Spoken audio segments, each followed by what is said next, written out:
It was an action-packed day here at Citizens Bank Park. First things first, the Phillies said goodbye officially to Cole Hamels, who held his press conference today before heading out to Arlington, Texas, where he will start tomorrow for the Texas Rangers. And then tonight, it's the Phillies Wall of Fame induction ceremonies. All of the greats who have their plaques out on the wall were honored, and then ultimately the biggest honor and the biggest round of applause was held for the guy that was being inducted into tonight's Wall of Fame, and that was Pat Burrell. There's Chase Utley and John Vukovich, his granddaughters, presenting him with a miniature plaque that is now out at the wall, that was unveiled by Nick Punto and Jason Michaels, two of Pat's closest friends. And moments ago, Pat Burrell circling the ball field here at Citizens Bank Park one final time to say hello to the fans and to say thank you. And now we get set to not only enjoy the festivities, but also enjoy a little baseball tonight, the Phils and the Atlanta Braves. Hi, everybody. I'm Tom McCarthy. I'll be joined later on by Ben Davis and Matt Stairs and Greg Murphy. We've got a lot in store for you this weekend, with it being Toyota Alumni Weekend. But it's been a busy couple of days here at Citizens Bank Park with all the moves that have been made around the Phillies organization. Obviously, the Cole Hamels deal to Texas was a big one. Cole and Jake Diekman going to Texas. They left tonight. They'll be with their new team this weekend. Cole said during his press conference, he said, who knows, maybe down the road I could wind up back here in Philadelphia in one way, shape, or form. The players that came back, well, there are 6, including veteran Matt Harrison, who is here in the ballpark, and the Phillies doctors are evaluating his back and deciding whether he is able to pitch in the next couple of days for the Phils. And then all the prospects that are coming and are being assigned to the minor leagues. Later on, Ben Revere was traded to the Toronto Blue Jays with cash considerations for a hard-throwing right-hander Jimmy Cordero. He tops off at 102 miles an hour. And another minor leaguer, Alberto Tirado. Both of these guys are minor leaguers in Single A and in Double A. That was part of the story. The other part of the story was Pat Burrell's induction into the Wall of Fame. Who could forget that hit that led to the 2008 World Championship? Lineups, first pitch, a lot of interviews coming up next. Phillies baseball is brought to you by Xfinity, the official entertainment provider of the Philadelphia Phillies. By Citizens Bank, one deposit checking. Keeping things simple is helping you bank better. By Toyota, where will Toyota take you? Visit buyatoyota.com to find out. Toyota, let's go places. And by Independence Blue Cross. Live fearless. Learn more at IBX.com.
Series. All of the ceremonies are over with now after a great speech by Pat Burrell, who is the latest induction into the Phillies Wall of Fame. The Wall of Fame began back in 1978 at the old vet with the Phillies and the A's being honored. Once the doors closed at the vet, it just became the Phillies Wall of Fame, although the A's, the Philadelphia A's participants are out there as well.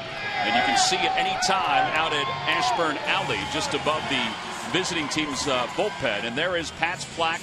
Played for the Phils in the big leagues from 2000 to 2008, former #1 pick overall by the Philadelphia Phillies. Let's take a look at the Braves starting lineup, brought to you by Xfinity, the official entertainment provider of the Philadelphia Phillies.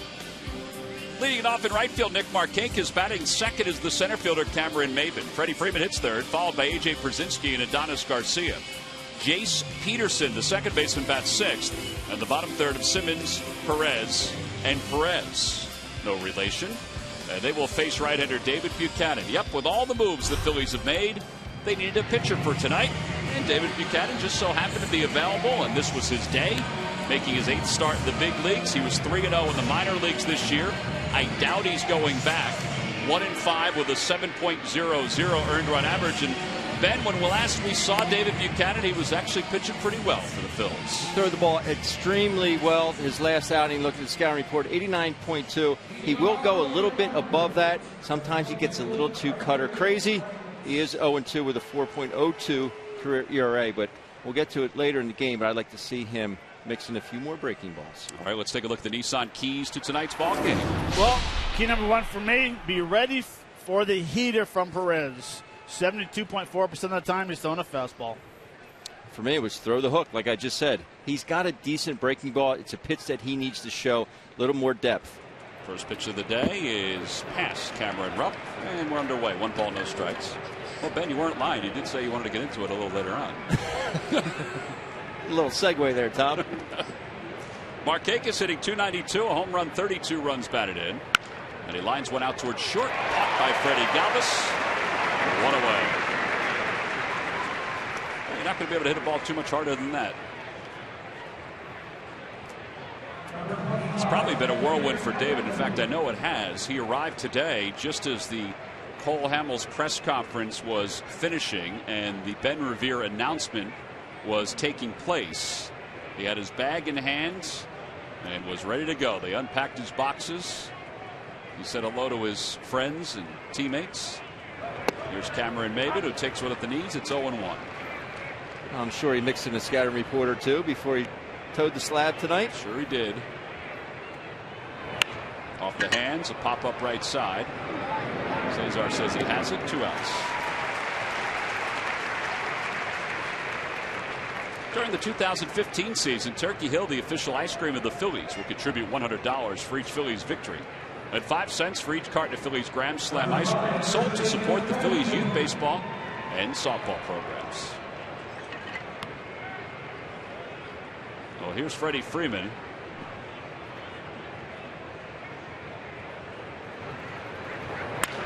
And Freeman rips one into right field, a base hit. Matt, I think they're being a little aggressive against David Buchanan. Yeah, I think they are as well. 4 pitches. Well, if the guy's going to pound the strike zone with fastballs, and they have a game plan. That's why what Ben said is a great point. Start making them some curveballs early in the count to get ahead. Be like that sinker he just threw to Maybin. Jammed him. I just think he needs, in his repertoire, he needs a pitch with some depth. That sinker, we haven't seen him utilize that a whole lot. It was a great pitch to Maybin, and then that breaking ball is going to have more depth on it. Here's A.J. Pierzynski, who takes low. 1 ball, no strikes. Well, that's the looks like a sinker that he threw there. It almost looked like it had cutter action, but a sinker at 89.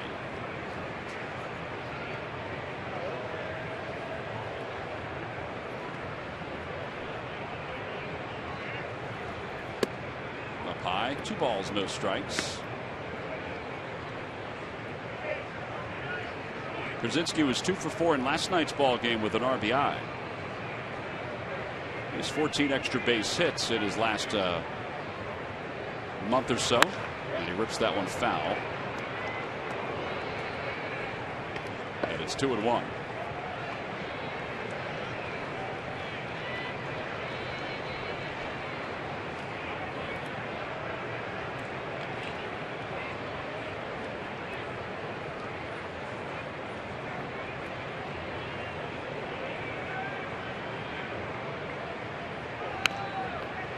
bad changeup had Brzezinski way out front. So the count evens up, 2 balls, 2 strikes. And that for him is going to be a huge pitch, especially if he can throw it behind in the count. He threw it 1-0 to AJ, and then he threw it 2-1 to even up the count at 2-2. It's a great pitch for David. Let's see if he can put him away right here, and let's see what Cameron Rupp's asking for. It looks like he's asking for another changeup. Runner goes. It is a changeup, dribbled foul. It's not often that you see Freddie Freeman taken off. Well, and we've talked about it a few times in the last week or so. You start sleeping on guys at first base, especially the bigger guys. You got to make sure that you keep an eye on the guys at first base. Freddie Gonzalez wanted to make sure that ball was foul before it was touched by Cameron Rupp. 3 bases. Not the rolling 3 bases. Oh, with the mask. With the mask. Oh yeah. That's a good point. I didn't even think about that. Cutter inside. And it's 3 balls and 2 strikes. Mark Carlson's behind home plate. Gabe Morales is at first. Trip Gibson's at second. Ryan Gorman is over at third.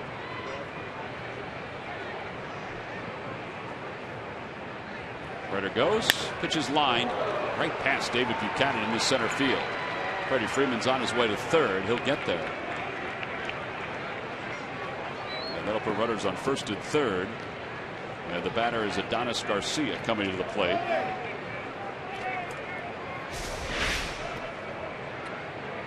Two-seamer, a little bit too much to the plate right there. David Buchanan almost catches that. I think got a piece of his glove, didn't it?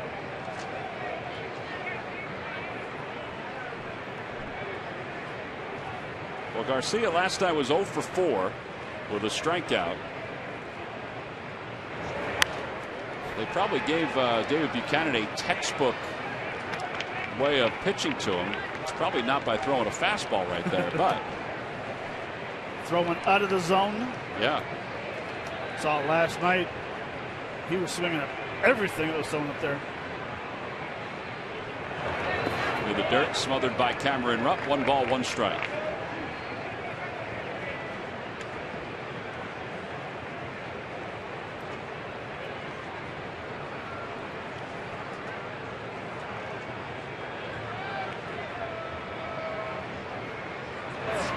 Change up, chopped out towards short. Galvis is there. Side is retired. Well, it turns out to be a 15-pitch first inning for David Buchanan, but he is through the top of the first. No runs, 2 hits, and 2 men left. Middle of the first. Braves nothing. Phillies coming up.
Lineup for tonight. Let's take a look at it. It's brought to you by Xfinity, the official entertainment provider of the Philadelphia Phillies. Cesar Hernandez leads it off at second base, so Odubel Herrera bats second.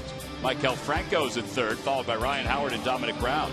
Freddie Galvis at shortstop. He'll bat sixth. The bottom third of Ashe, Rupp, and David Buchanan. They will face right-hander Williams Perez, who is 4-0, an earned run average under 3. This will be his 9th start and his 12th game overall. He has got a very interesting beginning to the way he goes to the plates.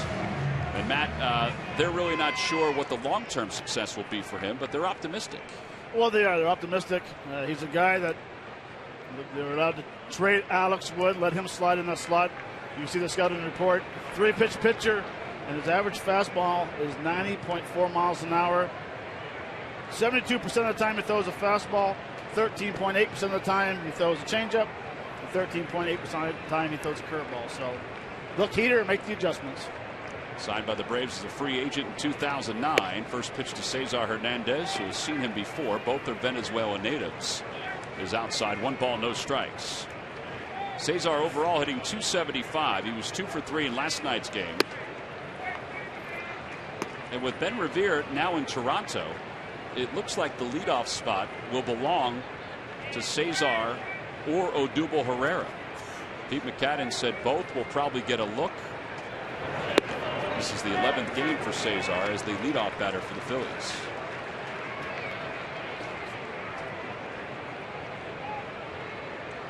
In essence, they're interchangeable, 1 and 2, it seems anyway. Kind of a gimme strike, and it's 3 balls and 1 strike. Yeah, you can have Cesar hitting second. We talked about it last night, bunting early in his first at bat, but he's a guy that controls the bat very well for a possible hit and run.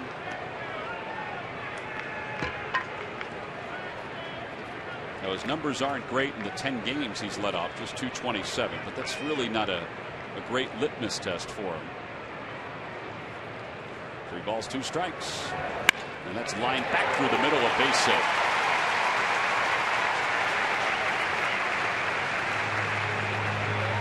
Today's Lucky McDonald's Phillies home run jackpot contestant is Pearline Armstrong of Trenton. Phillies hit a home run in today's ball game, and Pearline will win $100. Good luck, Pearline.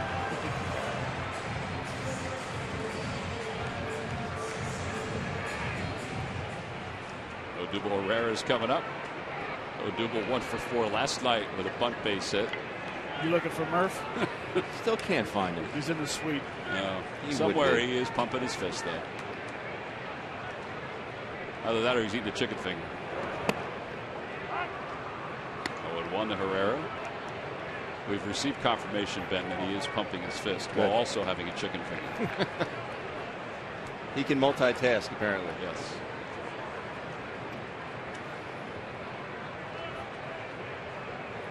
Odubel's been good since the break, average-wise. His playing time has increased a little bit more. Hitting .370 since the break.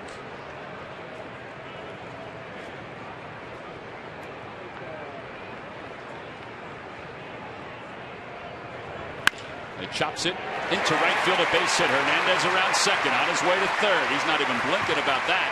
And the Phillies have first and third with nobody out. Well, gents, this is a pretty nice way to start the bottom of the first on the heels of all these deals that have been made over the last couple of days. Well, it is, and a very nice job. Lefties have such an advantage having that big hole at first base. The first baseman's holding the runner on.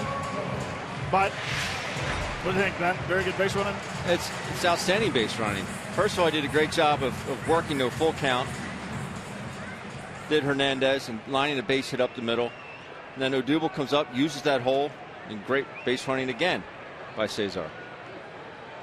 Well, here's Maikel Franco with a chance to give the Phils an early lead. Franco 1 for 4 last night. Takes high. It's 1-0. Well, I think with the first 3 hitters, they are not allowing Williams Perez to get into a count where he can throw his other pitches. He's not establishing that fastball.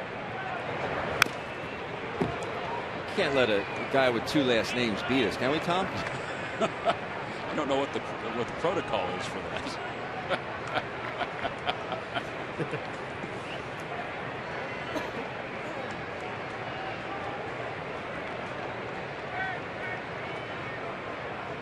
One ball, 1 strike.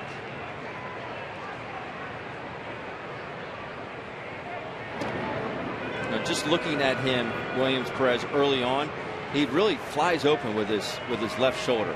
So I think if the Phillies, and he did to Cesar to lead off the game, if he is going to miss, he's going to miss arm side because he is flying open. Looks like he's trying to create that movement. Side. Boy, he is max effort, though, isn't he? Sure is.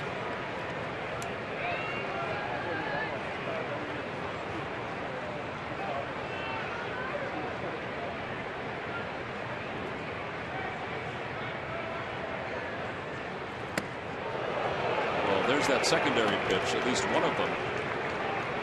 That's listed as his changeup.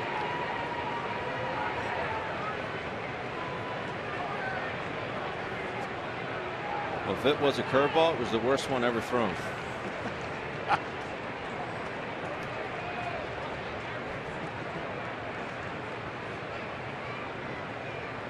Outside, ball 4. That'll load up the bases. And the franchise's all-time leader in grand slams, Ryan Howard, will get a chance to bat with the bases loaded in the bottom of the first.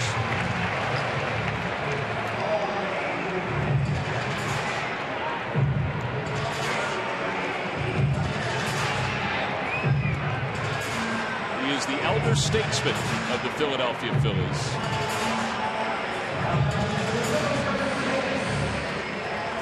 I went down and talked to Ryan today, and I said, listen, do you want me to just put a jersey on and sit beside you in the locker room so you have someone close to your age? He gave me a little giggle. Well, Chase is at least there with him.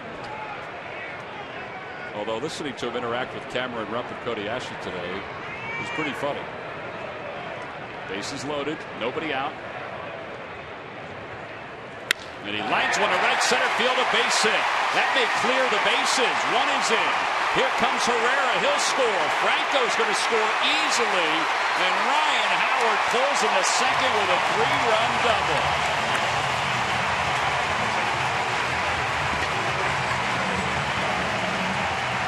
Useful. 3-0 Phillies on top here in the bottom of the first. Well, he did it last night on a sinker down away. Does it again tonight. Stays through the baseball. If I'm getting repetitive, I apologize. But when he's going good, he stays through the baseball. If he comes off that at all, it's going to be a 4-6-3 all day long. Stays through it. You see his back elbow stay close, stay connected to his body. He stands up and through the baseball, doesn't get to it and off it. Well, it's the 8th year in Ryan Howard's career that he has reached 20 doubles, with that double right there. And there is a little significance to that, considering all the injuries that he has sustained.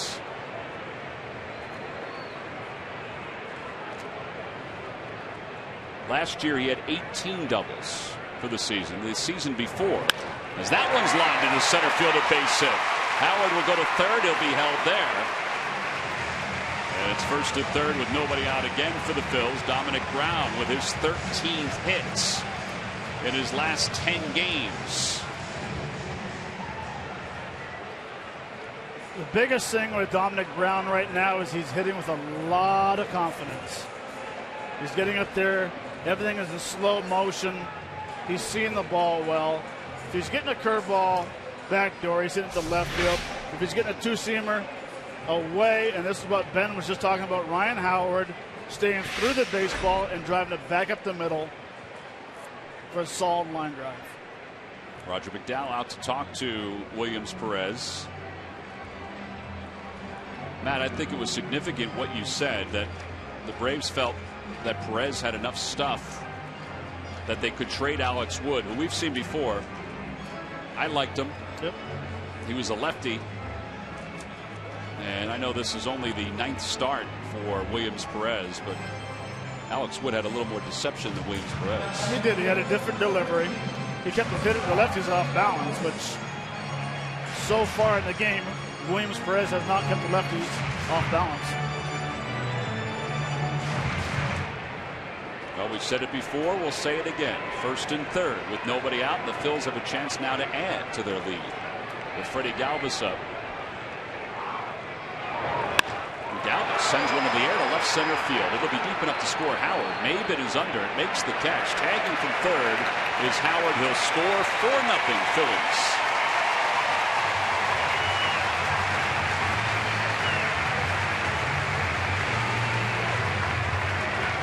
And he's still only thrown 17 pitches as Williams Perez.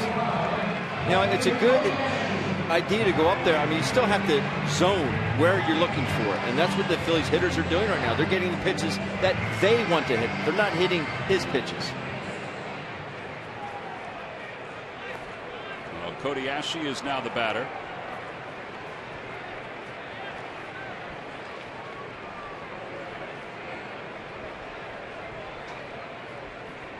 Runner goes, pitches a strike, throw to second base is high, and Dominic Brown has stolen a bag.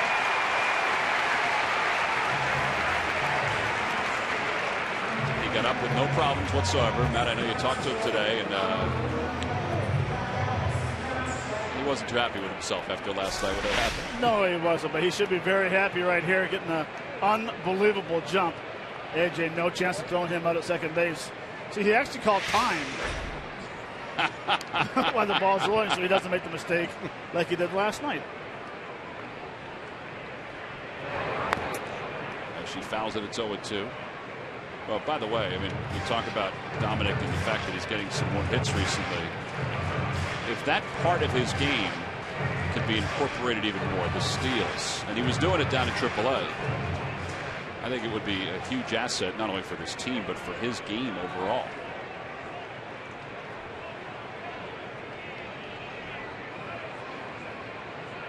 0-2 pitch coming. Threw him a changeup and a strikeout of Ashe, the second out of the inning. And here's Cameron Rupp.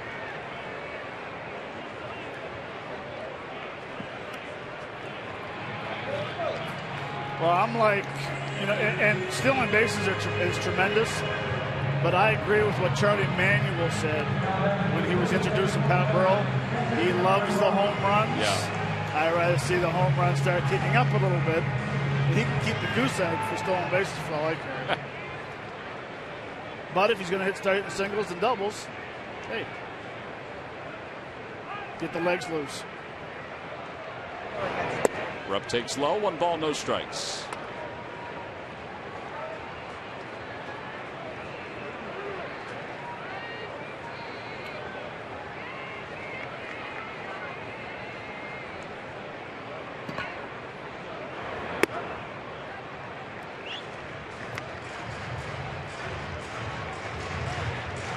A.J. Pierzynski just heard a whistle in the dugout. And that whistle, Ben, usually means what? 4 free ones.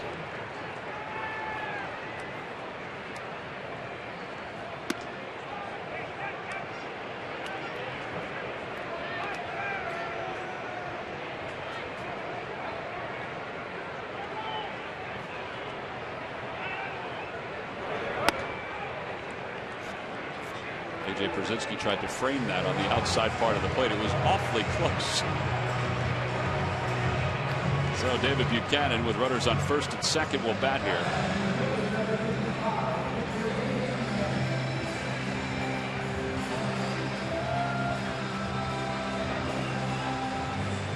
We found out yet whether Larry gave him his steak dinner?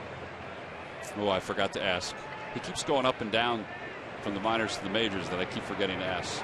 Larry Bow offered him a steak dinner if he would get a hit off of Matt Harvey, and he did. That's right.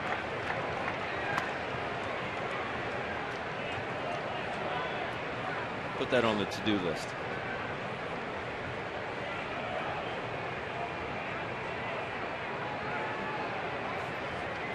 One ball, no strikes. And it's in there, 1-1.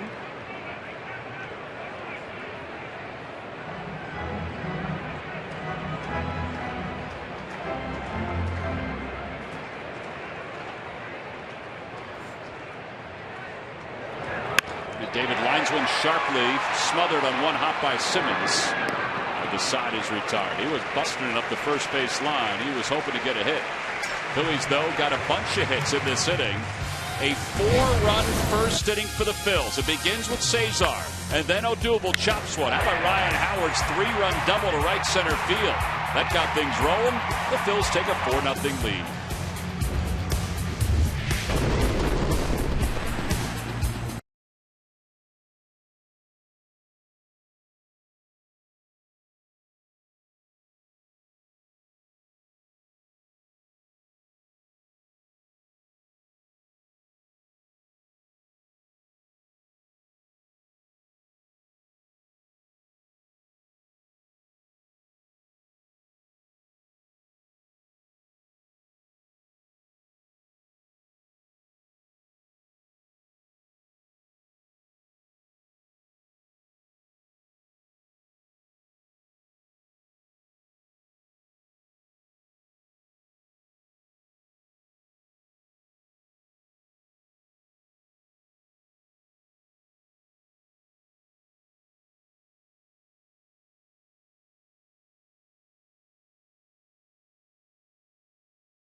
7:05 first pitch. It's alumni night here at Citizens Bank Park. Sunday is a 1:35 first pitch.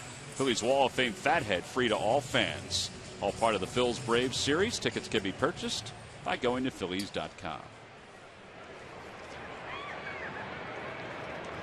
4-0 Phillies on top as we go to the top of the second.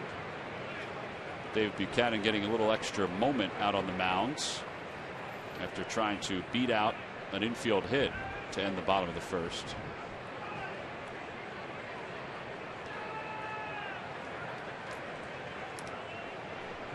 Here's Jace Peterson.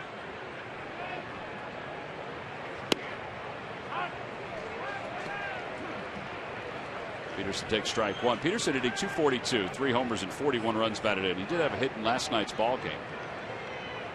They're really excited about him. They feel like they have second base set. Kid that they acquired from the Padres during the offseason.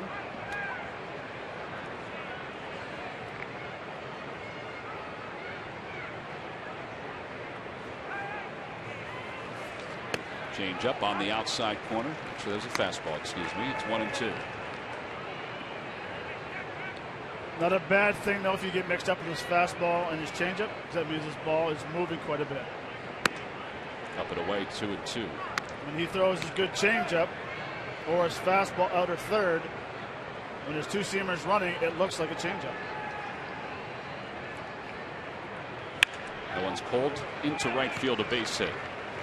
So 3 hits now for the Braves.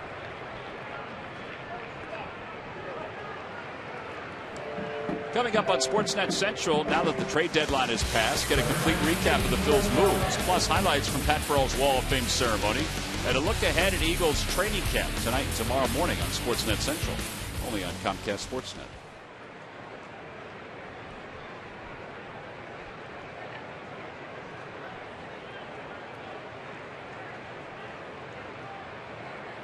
There's Andrelton Simmons, 7 for 22 on this road trip.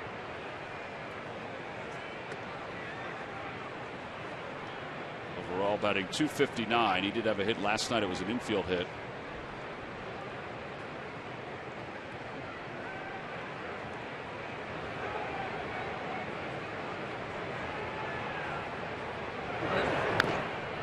Well, that was a changeup right there from Buchanan.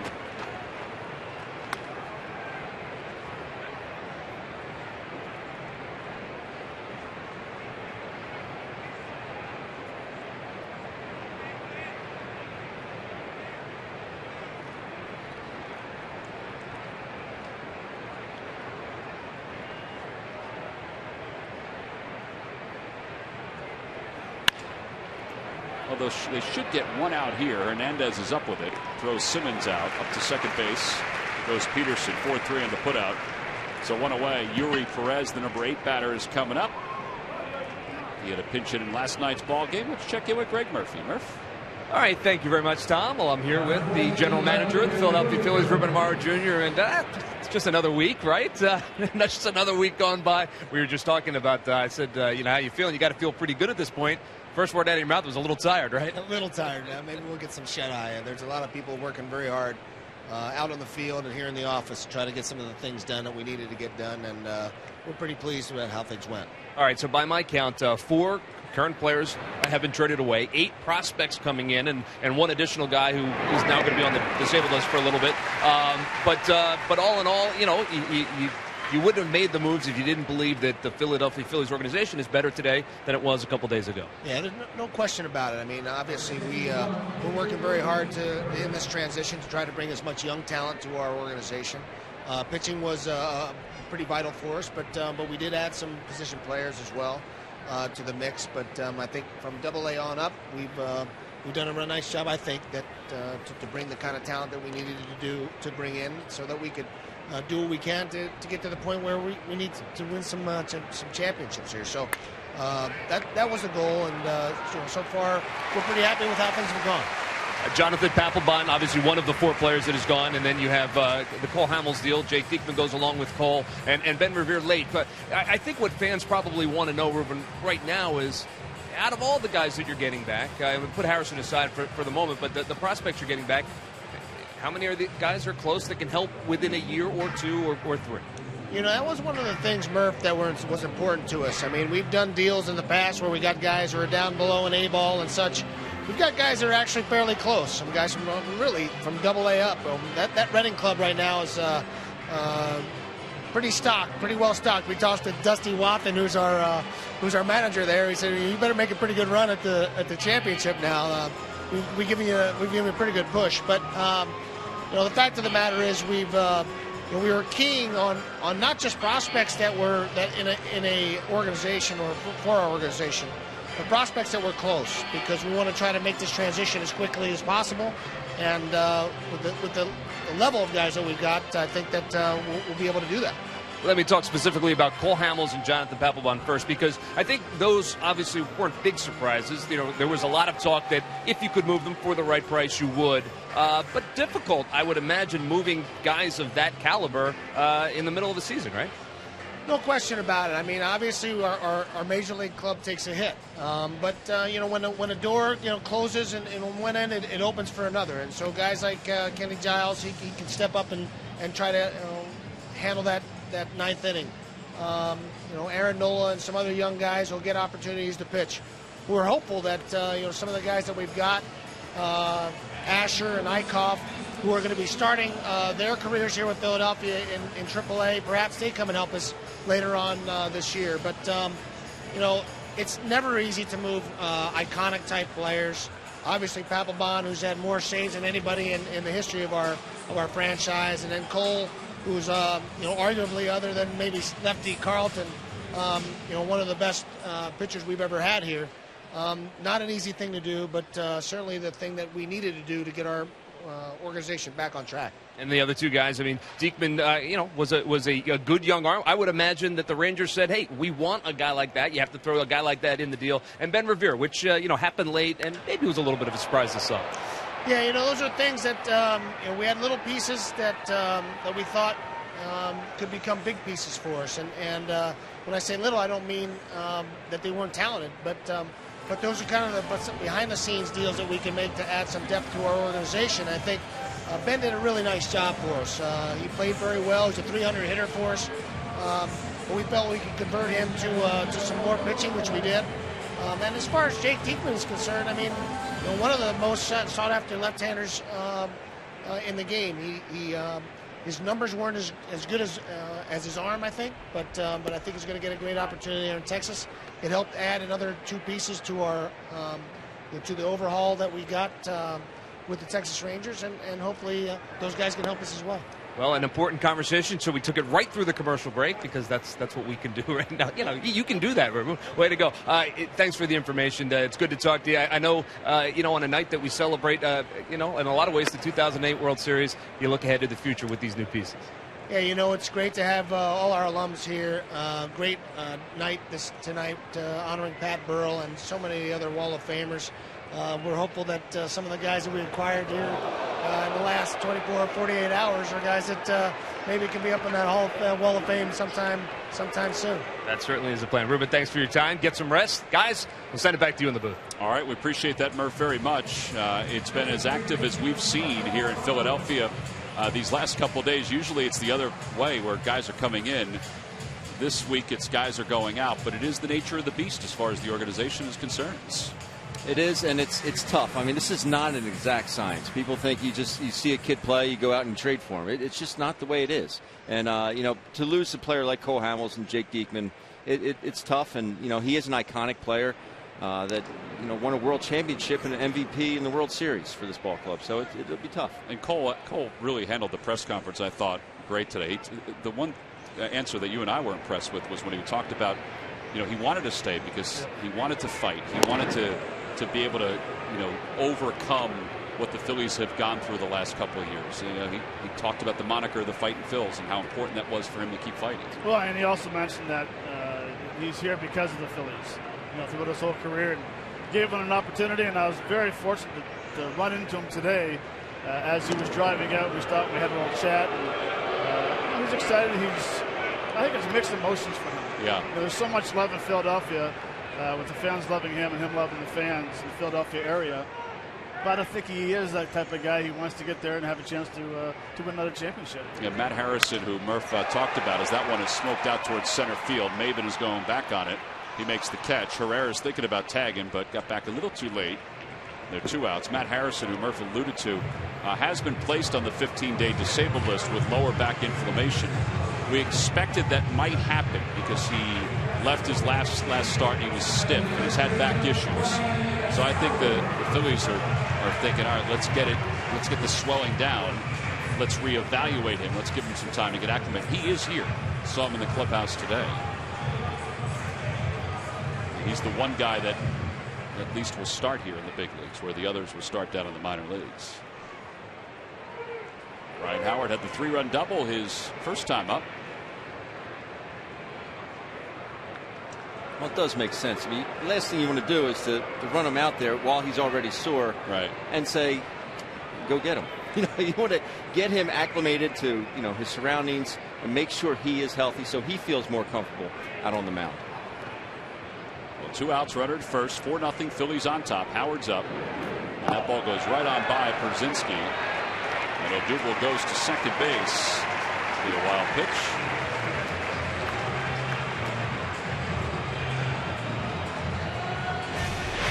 AJ may have had a play on this. You see it hits the brick wall back there. If he picks this cleanly, he may have had a shot at Odubel at second base. That wall sometimes is difficult to gauge, particularly when it comes back that square. Every time I got to a new city, a ballpark I hadn't played in, I'd go throw balls against that wall, just to see if the camera would enable me to get a guy at home plate, which way the ball would direct. Looking for a runner to take an additional base. Well, I want to know where that ball is going to carry him to and how hard it comes back. How many paces it would be to get to that backstop. 1 ball, 1 strike to Howard. Well, he's getting some good swings here. And it's 1-2. Dodger Stadium, before they did the renovations, you'd have to call a cab to get to the backstop. It's so far away.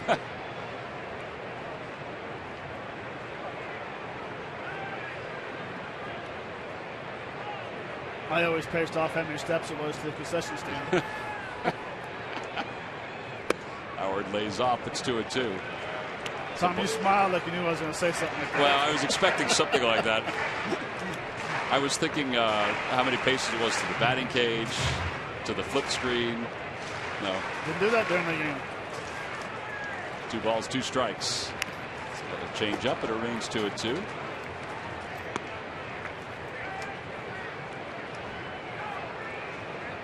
Howard now with 58 runs batted in with his 3-run double his first time up.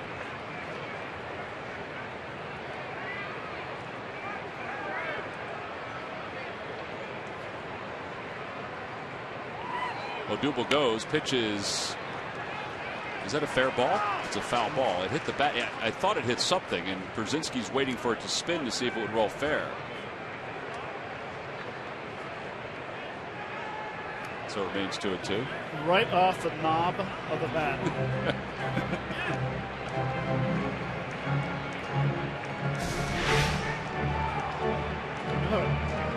Oh, off the barrel. Off the end of the bat, yeah. Straight on, it looked like.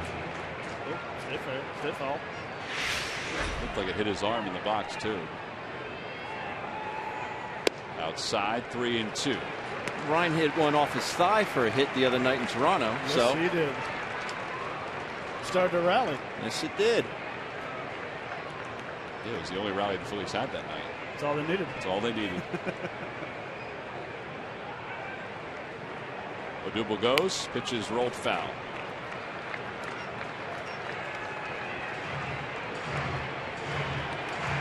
You don't like that play, Matt? I don't mind Herrera running, but if I would have had that glove when I played, I don't mind him running in that situation. I'm kind of surprised that the third baseman's going over and covering.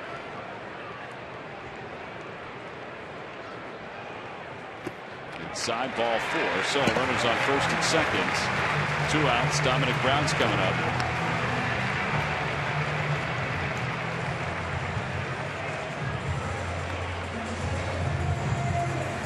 I'm sure with all the changes the Braves have had, Freddie Gonzalez will offer a little patience with his young right-hander. Roger McDowell the same.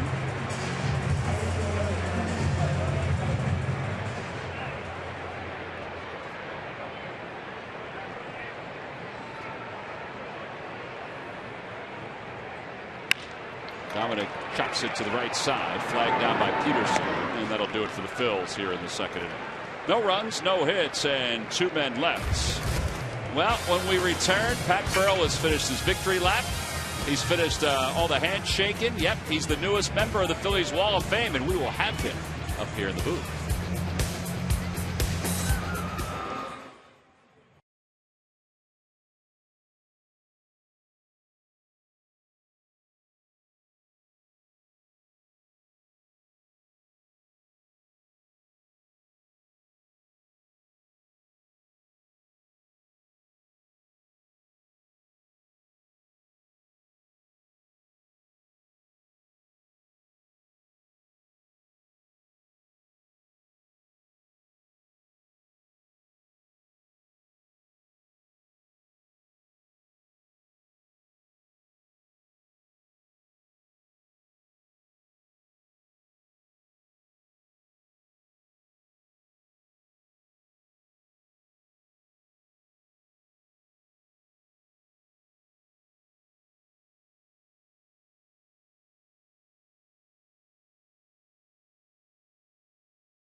It's incredible. We are just so thrilled to be a part of this. The city deserves this. Thank you very much. Well, it was basically the exclamation point on what led Pat Burrell back to Citizens Bank Park tonight for his induction into the Phillies Wall of Fame. As Nick Markakis leads it off here at the top of the third, Pat has gotten rid of the shirt, tie, and the jacket, the suit, and he's joined us up here in the booth. I'll tell you, Pat, we could not have been happier to watch you go into the Phillies Wall of Fame here tonight. Well, like I said, what an honor. And I couldn't wait to get the suit off. It was warm. Looked good, though. The guy made a nice suit. Yeah. You know. I'm surprised I could fit into it. Markakis chops it to the second baseman, Hernandez. So there's one away. Well, what is this like? You know, obviously to come back here and to see, Jim Bunning, Mike Schmidt, Steve Carlton, John Kruk, who you're so close with, Darren Dalton, who you're so close with, and then to see the fans and to be part of this. Well, I've been seeing those guys for so many years from the dugout when they were getting inducted and all the other things. So to be a part of the group and actually feel like I'm in the group, it seems surreal to me. But I'll tell you, just to be back in this city with running into all the people that I haven't seen for a while, it's a great experience. A little unfortunate that the team isn't doing very well, and they're kind of going through a downturn here. But hopefully things will turn around. No, I mean, Pat's always it's great to see you again. I like seeing that. God, I love you. Yeah. I mean, when you came in the lake, you and Jimmy, you guys are going through the rebuilding stage. Yeah. And as a veteran, I mean, what kind of advice would you give to the young kids? Like, keep their head up. Yeah, the old cliche, hey, we'll get them tomorrow. I mean, no. I know what you'd say, but you can't say it on TV. Well, the thing is, and I learned from Larry Boa down there, I went through this with him, and, he said, you're doing this, but you could be doing this. And I said, well, you got to be patient, and, these things will happen over time. And he said, no, you got to have a sense of urgency about things. And that's the truest comment I've heard. I mean, just because you're young and new to the game and on a team that might not be performing, it's a great time for you to go out there and test what you can do. And just because things aren't going right, you're in a great town, these people will come out. We've all seen it. I mean, I've never been more excited in a baseball game in my life. When he hit the home run, Broxton, I almost fell. I think I soiled myself. Well, Pat, you made it a note to really go out of your way to thank the fans, and they were tough on you at times, and make no bones about it. But you could see the tenacity they have in the city for this game. They love the Phillies, and talk about a little bit about what it meant for you. Maybe when we get back from break. Sure. When we get back from break, it was a very quick inning. David Buchanan rolling a 1-2-3, top of the third inning. Well, this is what we're talking about, Pat, before the ball game. You got Gary Maddox, Tony Taylor, Bob Boone, Dallas Green, Juan Samuel. We'll talk more with Pat after this.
Go wrong when you buy right and buy Chevrolet. Visit your local dealer at ChevyDealer.com.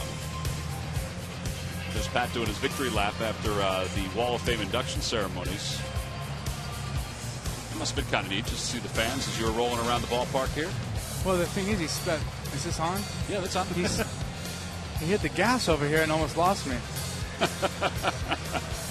Well, here's the Wall of Fame, Pat's Wall of Fame plaque, and folks are getting their picture taken in front of it. The drape was pulled by Jason Michaels and Nick Punto. Yeah. Two of your closest friends. Folks can see that. Is there any security around Jason, or? He got out fine. I think he's in a carding-off place. Freddie Galvis will lead things off. Bennett asked you a question before we went to the break. Yeah.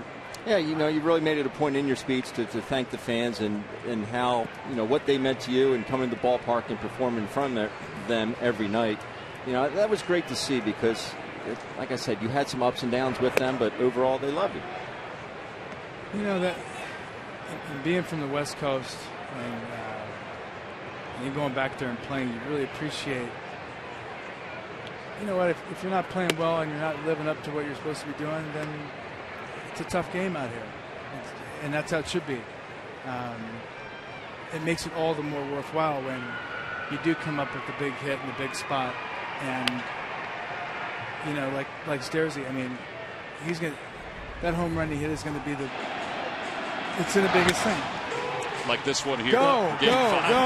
Were you thinking go at that time when you hit it? Yeah, you think I wanted to run? The foot was killing me.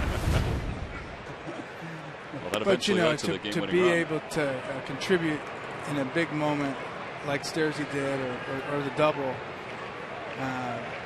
and I knew running off the field that it might be my last time in uniform. So to be able to take it in, and I was here a long time, so I saw the struggles and always having to hear about the '93 team. We wanted to make something for our own. And, we certainly had the pieces, and then we got guys like Stersey Jeff, we got some older guys, and we kind of just brought this whole thing together and took off, and we took advantage of the opportunity that we had because it doesn't come around much. Well, and we look at Pat's numbers with the Phillies and overall. You mentioned even the parade, and we saw that, the highlights of it. I mean, none of us that were part of that ever envisioned that the parade was going to be anything like this.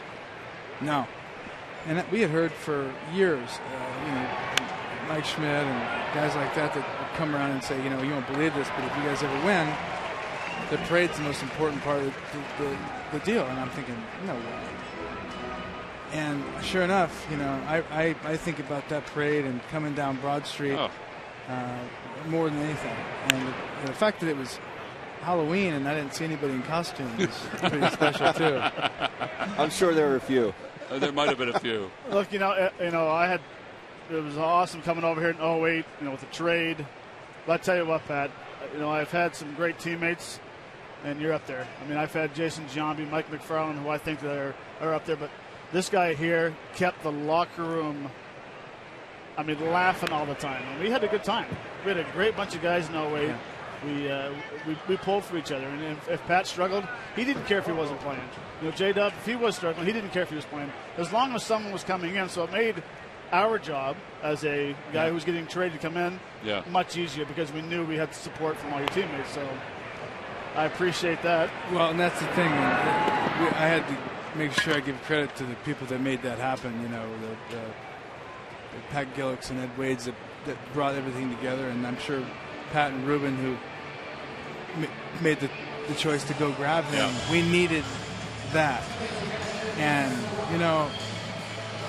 like I said, you get these small windows of opportunity to make these things happen, and the people in charge who make the final calls on who to bring and who not to bring, it turned out that was the biggest move of the whole thing. Well, there is Pat Gillick here at the ballpark, watching this game, getting a chance to watch the Wall of Fame induction ceremonies.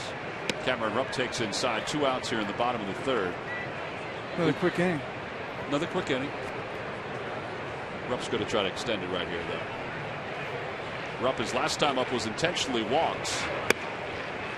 We talk about all the teammates you guys had. You talk about the guys they brought in. All of the homegrown players. I mean, that was incredible to see. And if you win a championship, you're going to need homegrown players.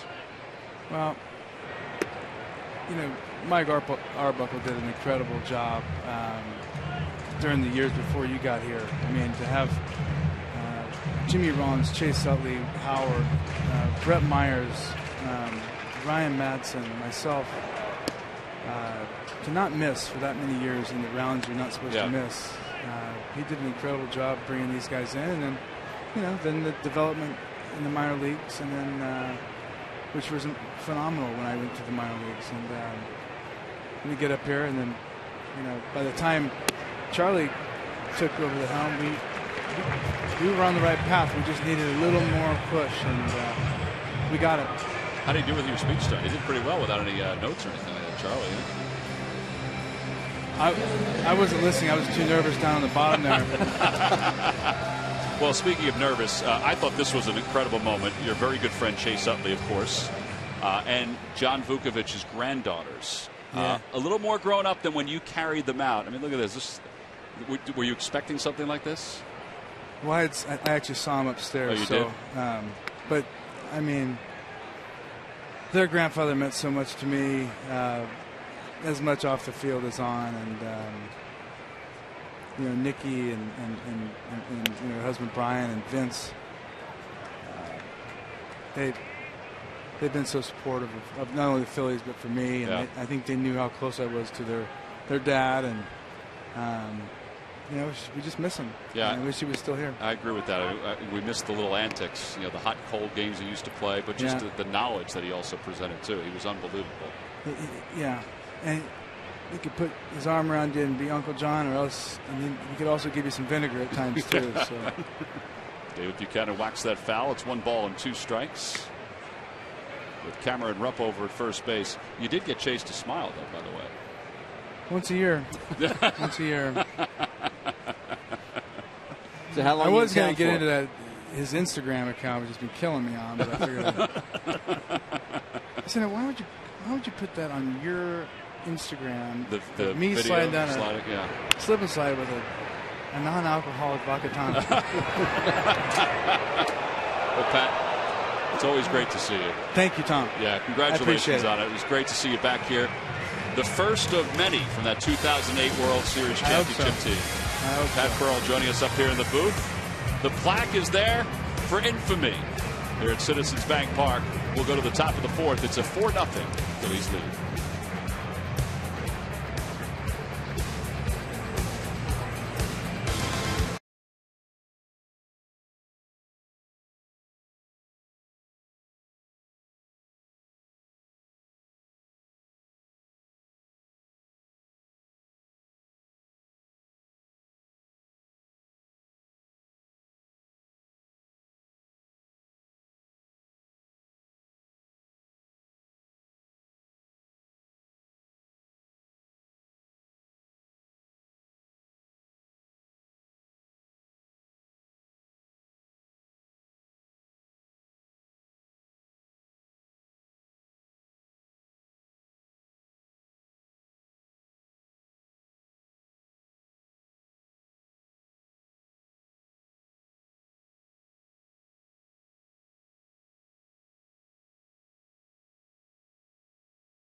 Match quality and their Jet Intelligent toner cartridges print up to 1/3 more pages. Get yours from who but WB Mason today and experience the difference. Nobody beats WB on HP. Ivan Ashburnalley, Iggy the Iguana.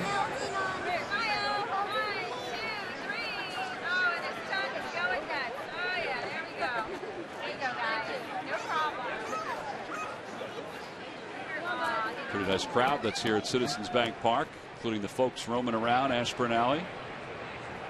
A.J. Pierzynski will lead it off. He singled his first time up. 4 runs on 4 hits for the Phils. No runs, 3 hits for the Braves. Pierzynski is a hitting machine in this series. He floats one into right field for a hit. He's thinking about 2. Dominic Brown's throw to second base is not in time.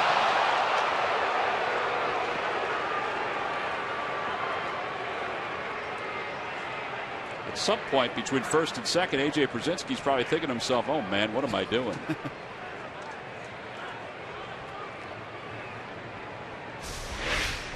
Dominic Brown gets over very quick. Makes a very strong throw right on the money. A.J. just beats the throw. A good call by the second base umpire, Chip Gibson. So now Adonis Garcia, who is 0 for 1 with a fielder's choice, will be the batter.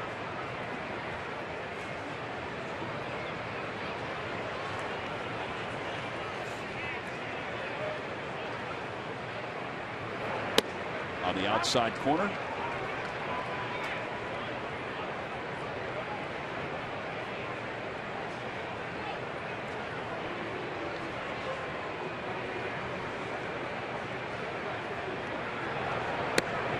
He tried a curveball there and it kind of floated out of the zone. 1 ball, 1 strike. Well, he threw a couple last inning that were very effective. He just has a tendency to really push that ball, and the ball just ends up high. Well, he tried a cutter there, and it just missed off the outer edge. It's 2 balls and 1 strike. It's probably a difference of 2 miles an hour tonight between the cutter and the fastball.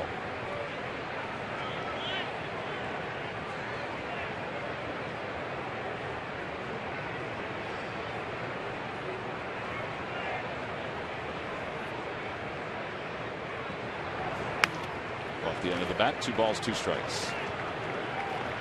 On the Toyota Major League scoreboard, Matt Harvey is perfect through 5 innings. The Mets and the Nationals starting a 3-game series up in New York. Mets made a splash today when they acquired Orlando Cespedes, or Yoenis Cespedes, excuse me. So they lead at 1-0.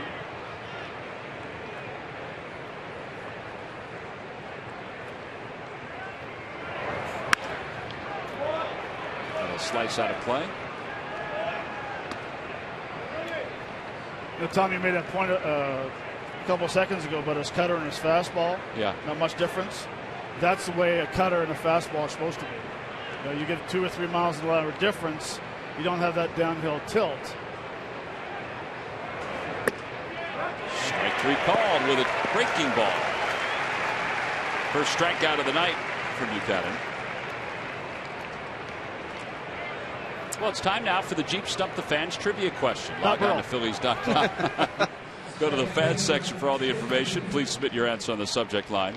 Which 3 major league teams did Dale Murphy play for? Which 3 major league teams did Dale Murphy play for? I should know this. Yes, you should. Oh, look at that ball just kangaroo high in the air, and Freddie Galvis picks it out of the air. Nice play. 2 outs. Over to third goes Brzezinski. It's one of my favorites growing up. Watched a lot of Braves games. It's a guy in the Phillies dugout that wears the number 3 in his honor. Right on the cut right there, the grass and the dirt. Good concentration. Whoop.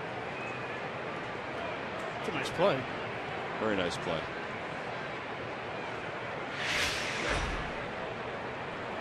Simmons is 0 for 1. Grounded out to second his first time up. Chops one back toward the middle, and Galvis scoops it. Pirouettes, throws, in time! What a play! David Buchanan raises his arms high in the air after that one from Freddie Galvis. He had a little adrenaline rush after the ball nearly bounced over his head in the previous at-bat. This one, he gets 2, and all in one quick motion gets it over to first for the final out. No runs, 1 hit, 1 man left.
Cesar Hernandez set to start things off here in the bottom of the 4th inning with the Phillies up 4-0.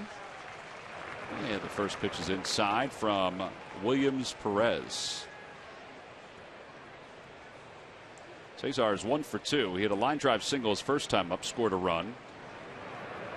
And then line one to center field, fairly deep center field, his second time up.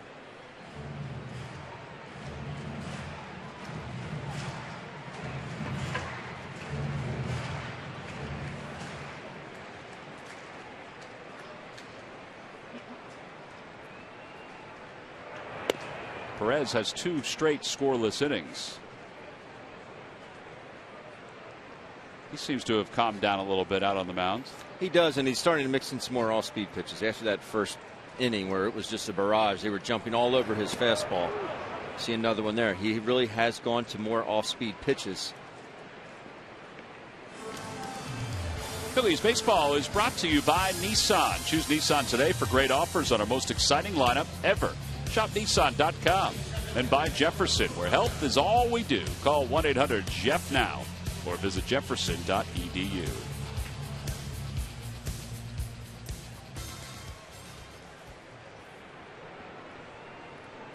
Three strikeouts. You guys are right. He is mixing in some other pitches early in the count.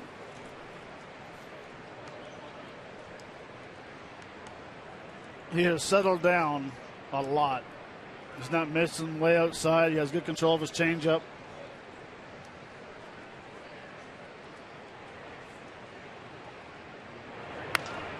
Opposite way, 0-2.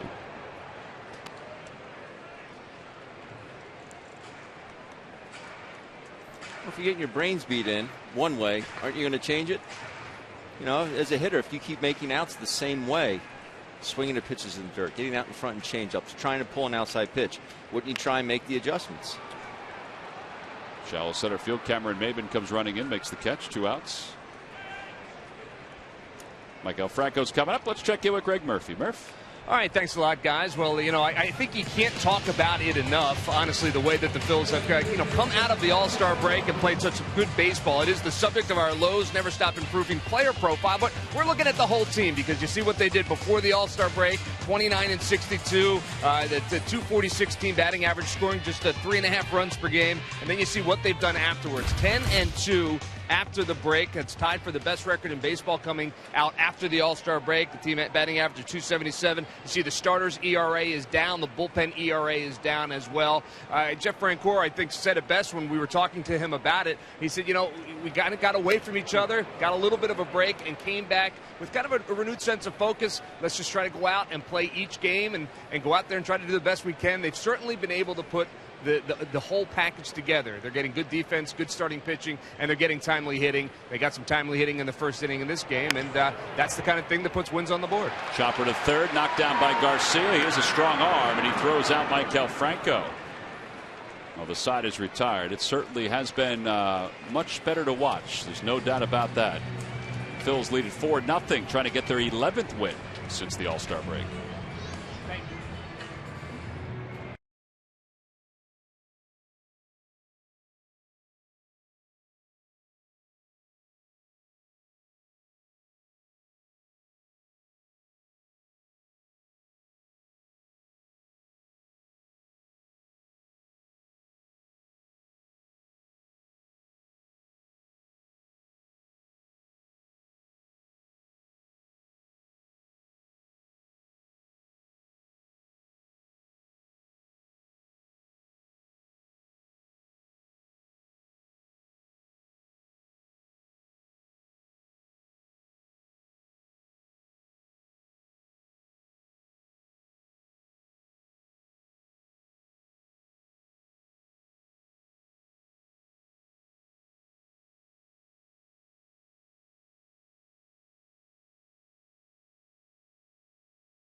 see what it really meant to the fans here. I can't thank you for that. It's been, one of the most joyous experiences that not only myself but my family's been able to be a part of. Well, that is our Geico quote of the day coming from Cole Hamels. That was the point in the press conference where he choked up. He choked up actually a couple times, but that was the more evident one where he choked up when he met with the members of the Philadelphia media earlier today before he went off to Texas, where he'll start tomorrow against the San Francisco Giants. As he said, the next stage of his baseball life will begin. Yuri Perez leads it off. He grounded out to short his first time up. Hits one off the plate. David Buchanan. Oh, boy. I think he's fortunate that Perez kind of shut it down because that soft toss nearly cost him. One away. It's also fortunate he didn't step on that rosin bag back there. I was wondering about the rosin bag and the rake. Well, you know about the injury he had while pitching for the Iron Pigs when he rolled his ankle. And this is really close to him stepping on that rosin bag. That's the first thing that came to mind. Well, that's 9 ground ball outs for David Buchanan. That's a big deal. A lot of late movement, a lot of late life on his fastball. He's only thrown a couple like that where he's getting underneath it and pushing it up in the zone. Changeup's been good. On the inside corner to the pitcher, it's 2-1. I noticed that Buchanan's his head, his upper body is a lot quieter. We always talk about that herky jerky, the head snaps hard to the left. Seems like he's really concentrating on keeping a nice balance with his shoulders, working with his PFPs. He's keeping his body under control. It's a great point. It really is. Because he talked about that when he was 0-5 to start the season, that there was too much movement. Bob McClure talked about that. And when you talk about the movement, when David takes the ball out of his glove and sort of rocks back, sometimes his back shoulder dips, which means his head dips. Right. Then he has to come back over the top to deliver the pitch. Not doing that as much. So right there. What I like about his windup is he's not getting a lot of momentum going in one certain direction. It's a small, quick step, like a jab step with his left foot, and then boom, he's lifting his leg. Just missed inside. 1 ball, 1 strike. A lot of guys have a lot of movement. They get themselves going to the third base side or first base side wide when you want to throw the ball to home plate.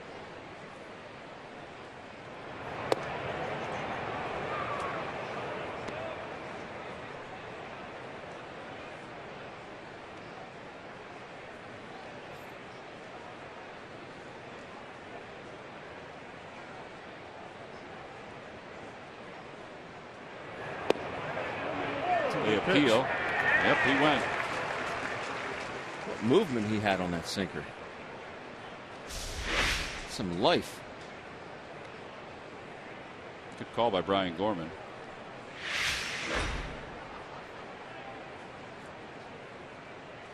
Here comes Ben, your curveball. I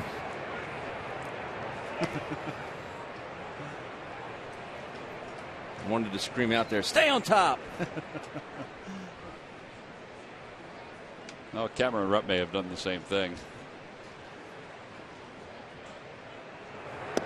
And a strike 3 call, a sinker right at the knees. 6 in a row retired by David Buchanan. 2 more ground outs and a strikeout. Middle of the 5th, 4-0 Phillies on top.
Los Angeles Dodgers, Tuesday, Wednesday, and Thursday. Thursday is the Citizens Bank Business Person Special, and the Pride of the Phillies print featuring the Phillies mural will be given out to all fans. Nemours Kids Run the Bases postgame on Thursday. How about on Tuesday? Announcers on deck. That's right. We're going to be down just next to the on-deck circle on the home side when the Phils take on the Dodgers. As Ryan Howard leads it off, and he takes outside. 1 ball, no strikes. We're going to be able to bring our fan down there, Matt. There's an extension cord. Run an extension cord. Yeah. Yep, absolutely. We'll bring our fan. Ben will be in his catcher's equipment. I'll be in my shorts. You'll be in your shorts. That's where we'll be sitting, where those 2 young ladies are, the young lady in the blue and the young lady in the red. Right next to the authenticator. Tonight it's Sam who's the authenticator. Angel will be there on Tuesday. We'll get an education on how to authenticate baseballs and bats and everything else. There's Sam.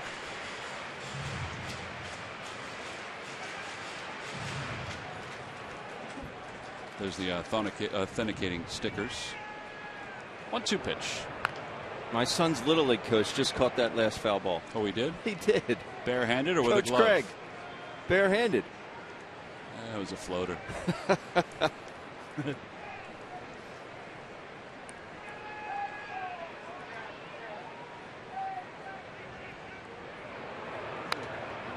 he is really starting to pitch backwards. Now, this was one of the scouting reports from when he was younger, is that he would pitch backwards when he was in trouble.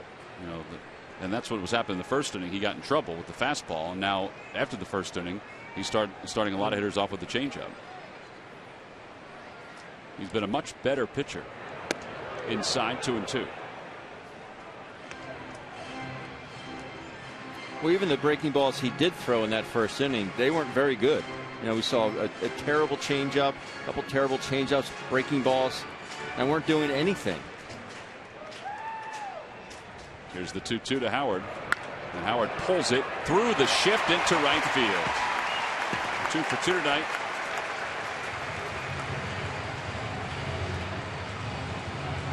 It's now time for you to tweet your strongest fan photo using Philly Photo Data Strong Fan as your hashtag. And you just might see yourself in an upcoming broadcast. Brought to you by T-Mobile.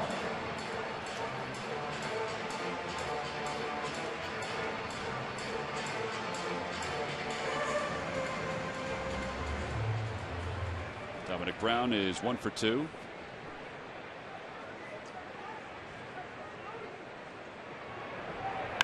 Dominic sends one in the air to center field. That's well hit. Maven's going back. It is gone! Back-to-back nights. Dominic Brown is homered. Justin DeFreitas took care of this one. All you need is a hat out the bullpen. And for Dominic, a 2-run shot. 6-0. Phillies on top.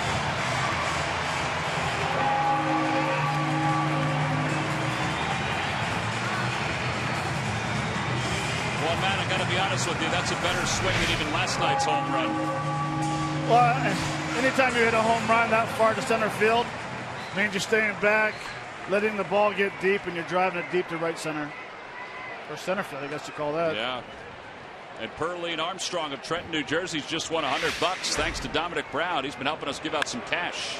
Nice going, Perline. Chopper to second base. What a way. Well, we talk about Dominic Brown, and the big thing for him is to get his hands going back. Watch where his head is. All right, now all of a sudden, as the pitch is coming, he's going back in his power position, toe tap. His head is barely moving past that line, which means that he's staying in a powerful position. You can see it right in here. That's where the power is with his legs. So now he's getting with the hands going back. I think a lot has to do with the way he's taking pitches now. That's the key. Is it's almost like you're sitting there and it's a broom handle going down your body, and you're just sitting there and you don't want your head to go past the broom. It's like a rotation on it. Your head cannot go far forward because that means all of a sudden your strike zone switches. Well, obviously he has made some adjustments over the last couple weeks, and the power is starting to churn, which is a great thing. No balls, 2 strikes to Cody Ashe. And Ashe rips one into right center field, a base hit.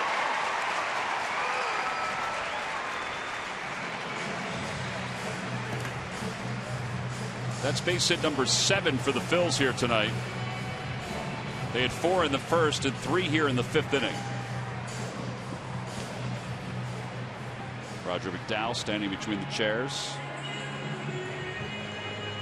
You know, to be fooled on a pitch as Cody Ashe was earlier in that at bat, and then to go and barrel up a fastball inside like that shows you how quick your hands can be if you just react. And he looked terrible in that first pitch of that bat. I mean, terrible. And then reacts on an 0-2 fastball inside and drills it, like I said, barrels it, line drive over second. Cameron Rupp rakes his bat. It goes into right field. The ball does. The head of the bat goes into the crowd. And there are runners on first and second. And Cameron's first move is to turn back to make sure everybody's okay. And it does look like everyone is okay.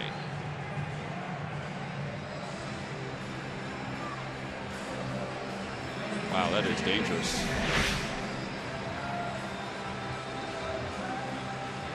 Died a hero.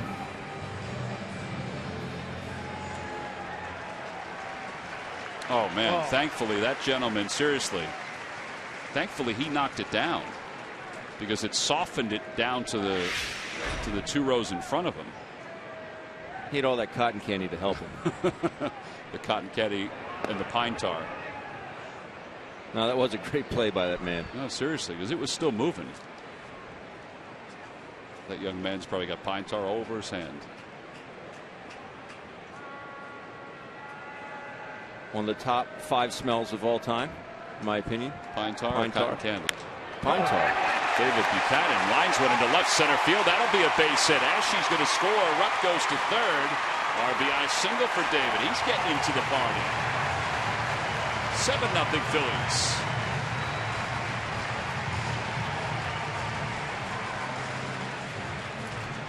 Here comes Freddie Gonzalez, and I believe that's going to be it for Williams Perez.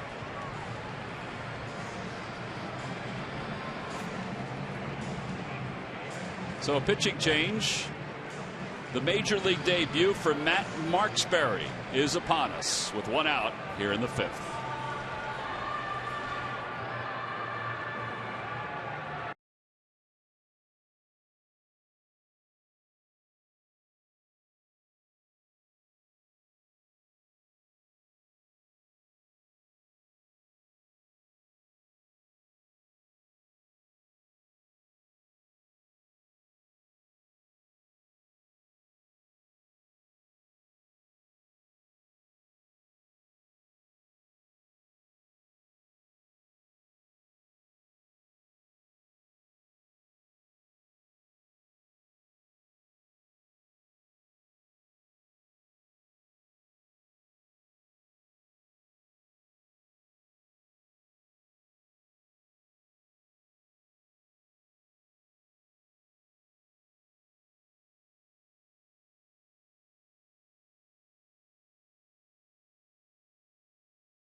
Wednesday, August 19th, when the Phillies take on the Toronto Blue Jays. It's presented by Kohl's.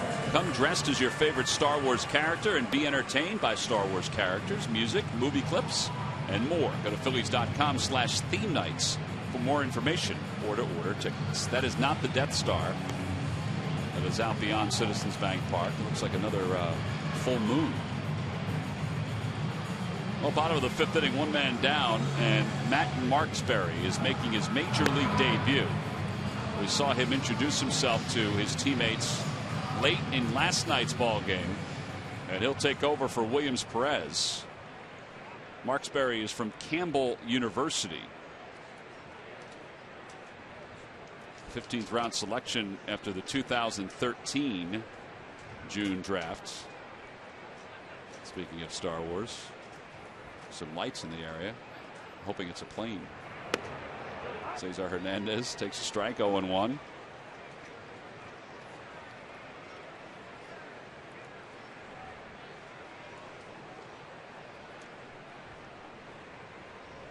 Runners on first and third with one man down. And Cesar hits it through the hole on the right side. A base hit. Cameron Rupp will score. 8-0 Phillies on top. Well, this is the team that we've been watching since the All-Star break. And man, oh man, has it been a lot more fun to watch this one.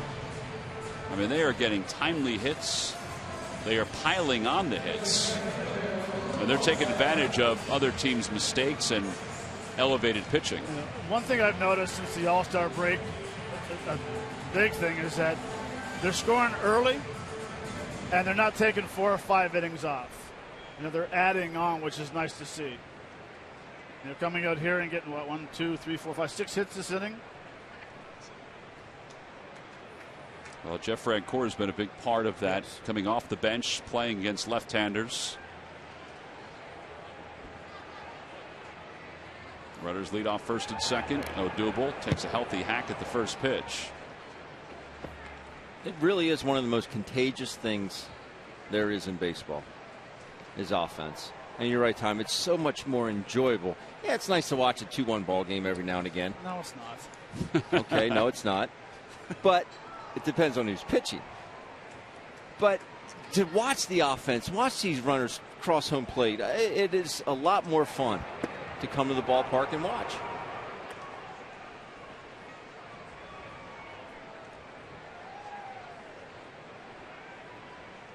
Well, it's another night of double-digit hits. And they certainly have piled on. We're only in the 5th inning, but it's an 8-0 Phillies lead.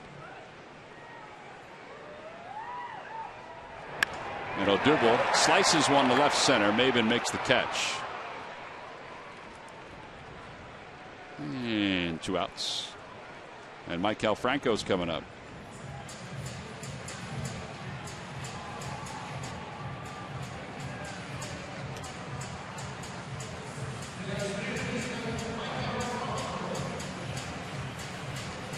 Franco 0 for 2 with a walk. He walked his first time up.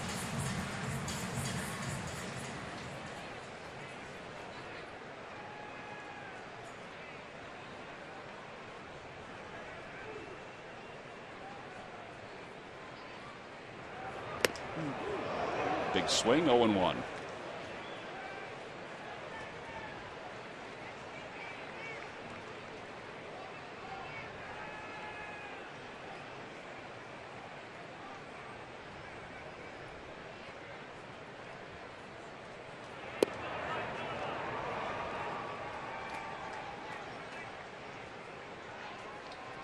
What's the name of that university, Tom?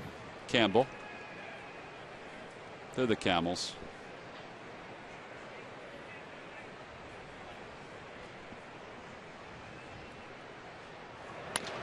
Toward the hole. That'll get past Simmons. It's a left field. Buchanan will hold up at third. Cesar didn't realize it. Well, with all the good the Phillies have had here tonight, another base running mistake. Hernandez is walking out of the baseline. Just go back to seconds. Go back. And he does.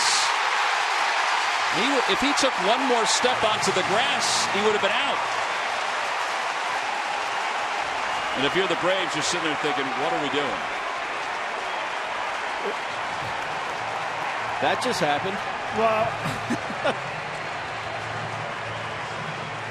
did AJ know that the pitcher was covering home? It looked like he was making sure. Like, he runs back Buchanan. See, Garcia's got to move too, the third baseman. He's keeping an eye at third base, like, is he going to go? I don't think he realizes that there's somebody at home. Yeah, they've got 8 people run the second base bag. They got an outfielder, a second baseman.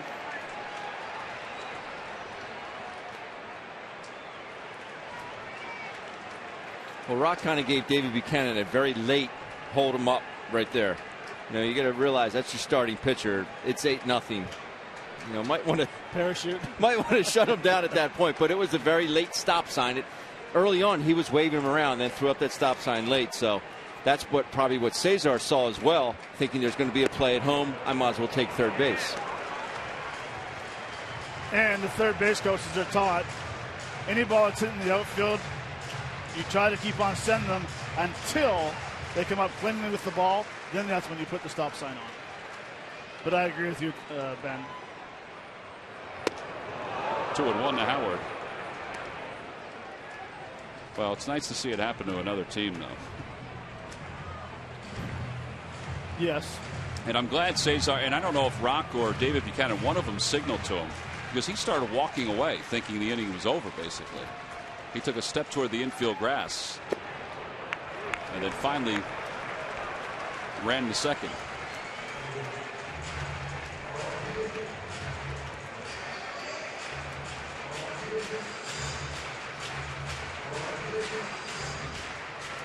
I have to start a new column in my scorecard here. Howard fouls it away. It's 3-2.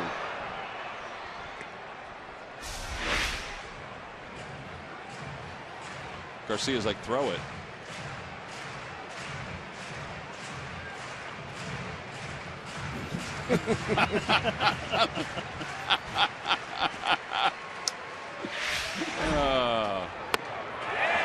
Bases loaded, walk.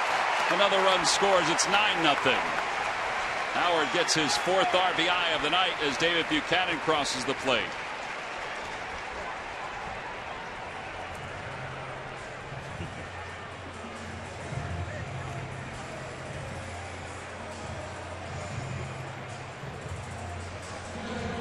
You think Blanco will have anything to say to Hernandez? Think he'll have a good time in the dugout? I would think so.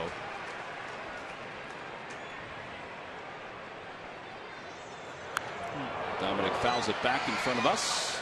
Here's his home run, his last time up. Oh, pretty thing, and a very nice sound. And a very nice play by DeFreitas in the bullpen. No silent treatment today.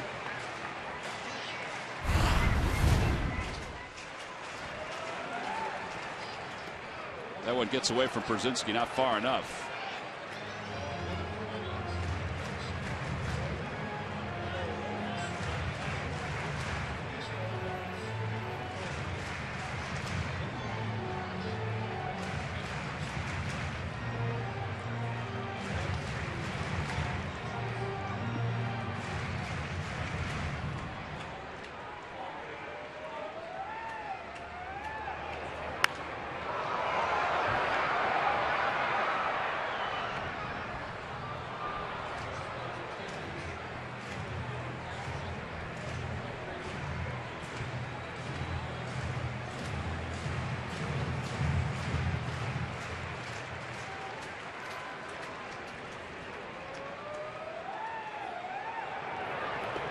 Dirt again. 2 balls, 2 strikes.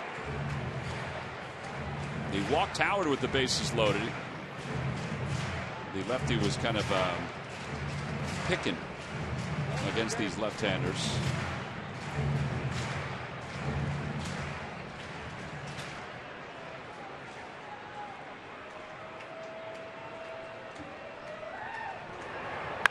Chopper toward first. Knocked down by Freeman. Marksberry was late getting there. Brown beats him to the bag. A run scores. 10-0 Phillies.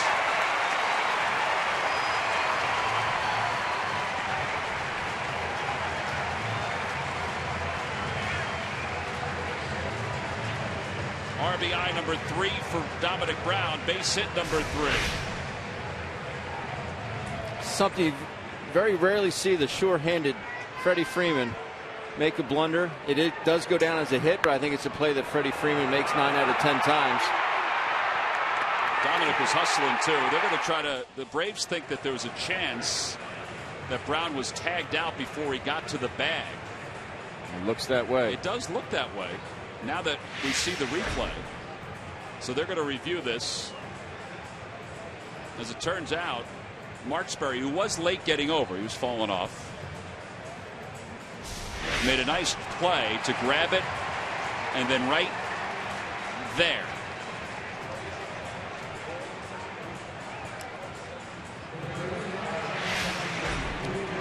So I believe this will be overturned. Ben, you have your white out? I do. All right. Matt, do you need Ben's white out? I already started shaking it. I have a pencil. As long as they can tell that there was a tag, which we can on our angles. Brian Gorman, Gabe Morales, he is out. Okay. So 3-1 on the putout. Take a run away from the Phils, but they still had themselves a heck of an inning.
The 31-year-old left-hander hadn't won a game since May 23rd, and when he finally did, he did so in historic fashion.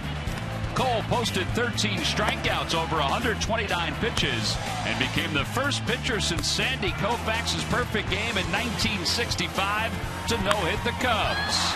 8 outs came by flyouts, including the final out of the game that landed in Herrera's glove and landed Hamels into baseball history again. They call him Hollywood. He was the star, and it's brought to you by Independence Blue Cross. Live fearless. Well, again today, Cole Hamels, the trade to Texas became official. He and Jake Diekman will go to Dallas to play for the Rangers. Phillies get a whole host of prospects in return. David Buchanan goes to work against Cameron Maybin here in the 6th. The line drive caught by Maikel Franco. A wonderful diving play. One away.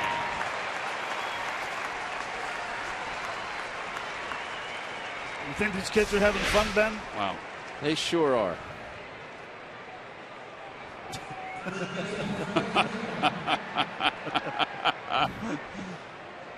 Watch Freddie's reaction. Gives him a little golf clap. Buchanan's happy. He should be. He's gotten a 9-run lead, and they're playing some defense behind him.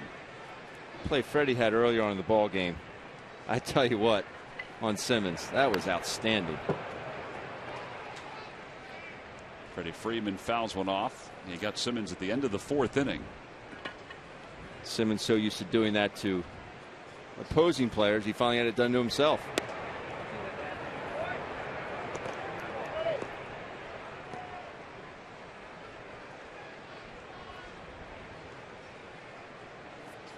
One ball, one strike. And it's 1-2.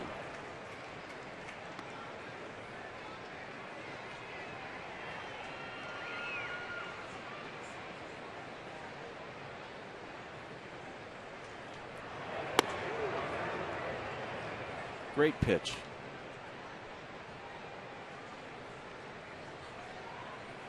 $16 first pitch strikes of the 21 so far. Got him. Tied him up inside with that fastball. Just the 3rd strikeout for David Buchanan. But he's really run the ground balls out there. Well, it's time now for our Jeep Stump the Fans trivia quiz answer. All right, guys, which 3 Major League teams did Dale Murphy play for? Obviously, the first 2 are easy with Atlanta and Philadelphia. You are correct, Ben Davis. And then I start to think, where the heck? And I remembered him going out to Colorado for his last season. Played for the Rockies. You are correct, sir. You only got 1 bell. Log back on to Phillies.com to find out if you're the winner of a Phillies prize pack. Matt would have gotten 2 or 3. 1-0 pitch to Brzezinski. Up high, 2 balls, no strikes. It's something I always wish he was able to do for himself, Dale Murphy, is there's 2 more home runs.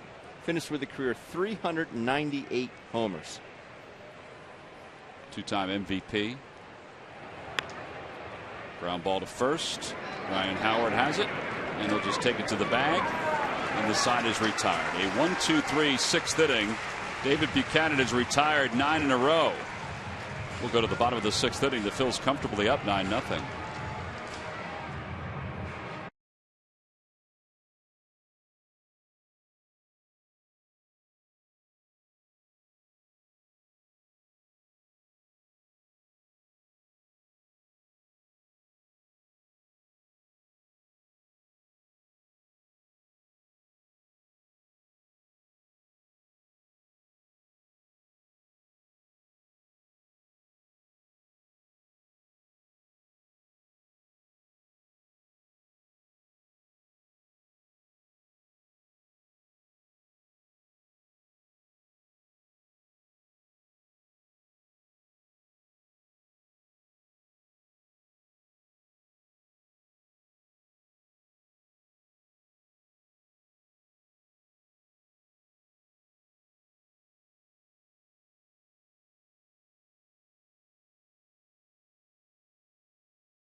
By Xfinity, the official entertainment provider of the Philadelphia Phillies, and by your Delaware Valley Honda dealers.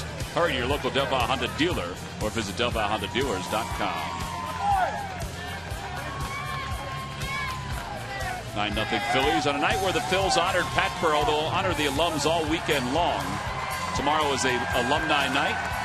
All the Philadelphia Phillies alums who are here in the ballpark and more even to arrive tomorrow will be on the field for a tip of the cap.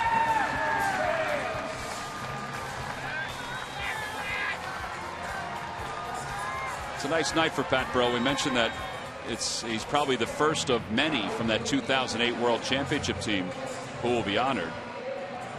David Buchanan's done a nice job tonight. He's allowed 4 hits over 6 innings of work. And now he'll watch the offense go back to work against Matt Marksberry. Freddie Galvis leads it off here in the 6th.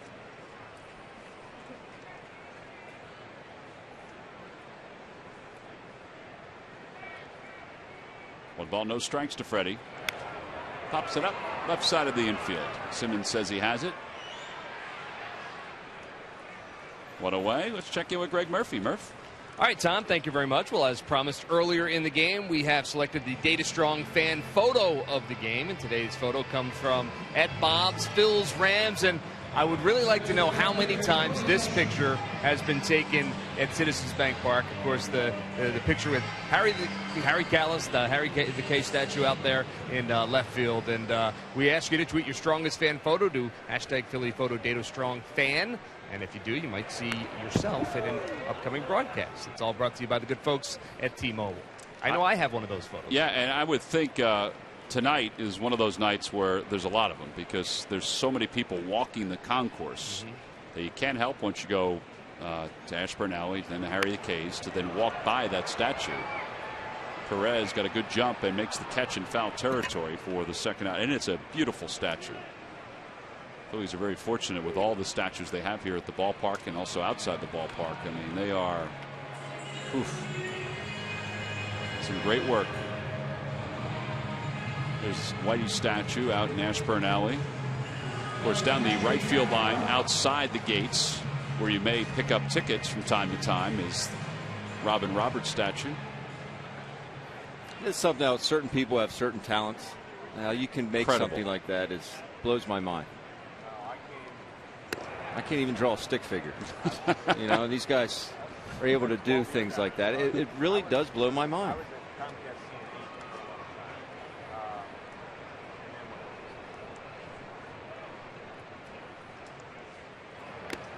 Foul tip, 1 ball, 1 strike.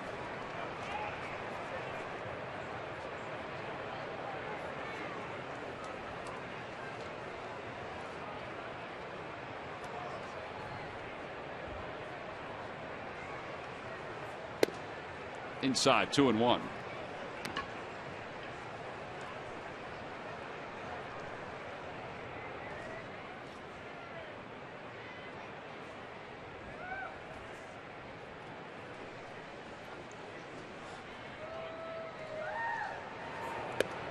Outside, 3-1. Now the Toyota Major League scoreboard. Padres and the Marlins facing off down in Miami. It's 3-2 Padres. Phillies commit to tonight's ball game. 16.5 games off the pace, but they are closing on the Marlins. Pop up right side into shallow right field. Markakis calls off Peterson. And the side is retired in order. Phillies go down 1-2-3. And we move to the 7th inning here at Citizens Bank Park. Phil's up 9-0.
Time now for your Delaware Valley Honda dealers game summary. There's been a lot going on at the ballpark today.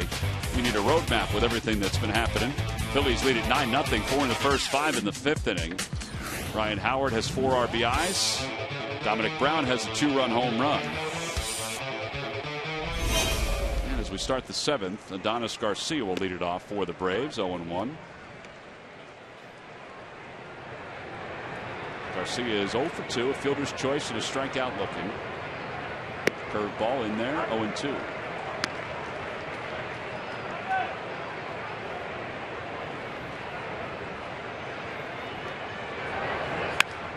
That is a fair ball down the left field line. And Cody Ashley will get to it while Garcia pulls into second with his first hit of the series.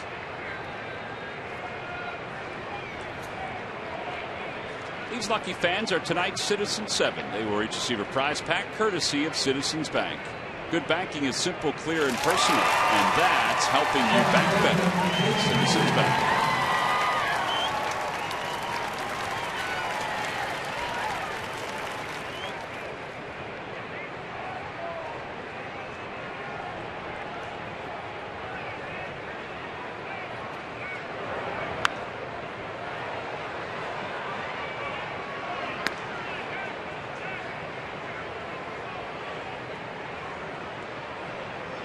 Peterson singled to right field his first time up and then grounded out to Galvis in the 4th inning. That one is floated out toward right center field. Dominic Brown says he has it. 1 out.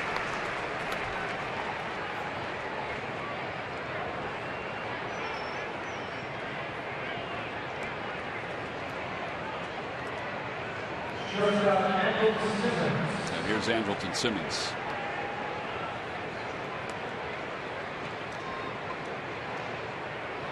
Nine runs on 11 hits. Pretty nice. Yes. 6 1/3 so far from David Buchanan. He probably didn't know until this morning that he was going to start. It's not too shabby either.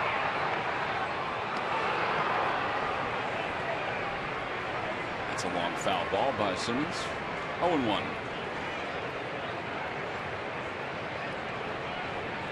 Pete Buchanan so far has won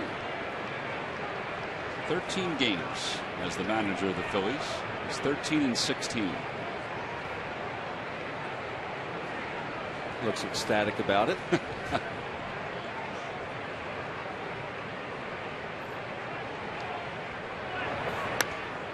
I'll tell you though, his pregame conversations with the members of the media are quite entertaining. Pete's hilarious. Oh yeah, there's a little deadpan to him. He almost reminds you a little of L.A. because he'll throw out jokes every other day. Right, that you can't tell on TV. Or radio for that matter. 0-2 pitch will have to wait.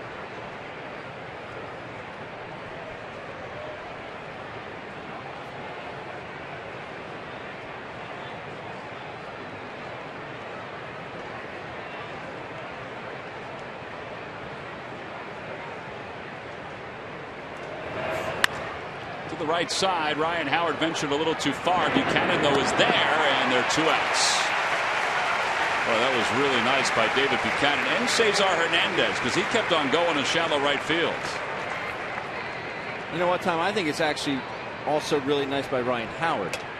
I think if he catches this ball, his momentum is going to be taking him way too far towards second base. He decides to let this go and let Cesar get it. Makes a really nice feed over to David at first base there. But I think if Ryan Howard catches that ball, he's not going to be able to gather himself and be able to make a good, accurate throw back to David Buchanan covering. Pretty sound all the way around. As Yuri Perez, who's 0 for 2, will be the batter. He's grounded out twice. Once to short, once back to the mound.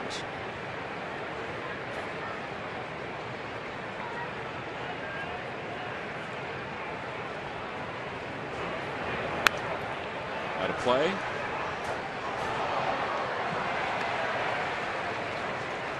Jake Brigham, who pitched in last night's ball game, warming up again for the Braves.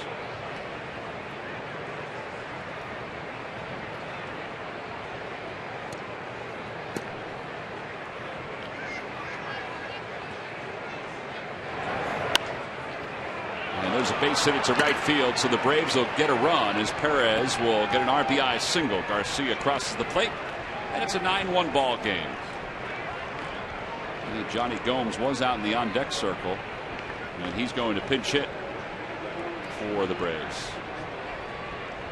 Watch every start that over again. Watch every out-of-market game live or on demand in True HD and over 400 mobile and connected devices with MLB.TV Premium. Real-time highlights, live look-ins, pitch tracking widget, and more every night on every device. Blackout and other restrictions apply. Visit MLB.TV for details.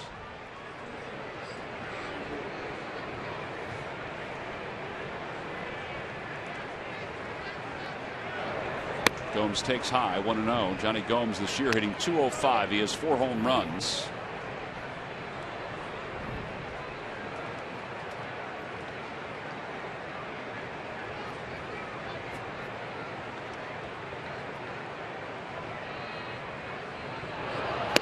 Runner goes, nobody covering.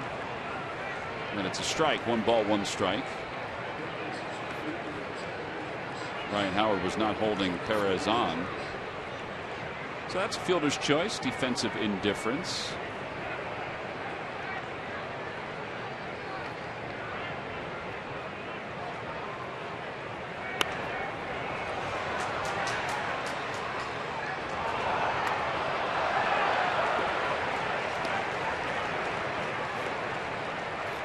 Nice grab.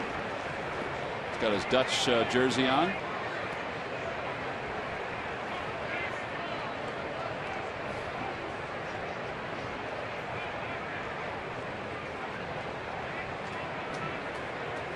I thought for sure Johnny Gomes was going to be traded. I thought Brzezinski could get traded too.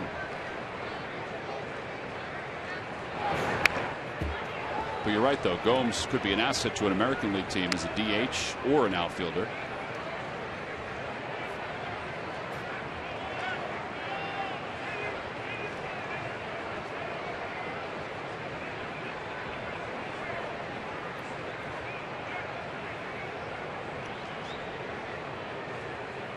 One ball, 13 strikes this inning for Buchanan. 84th pitch of his outing, just outside, 2-2.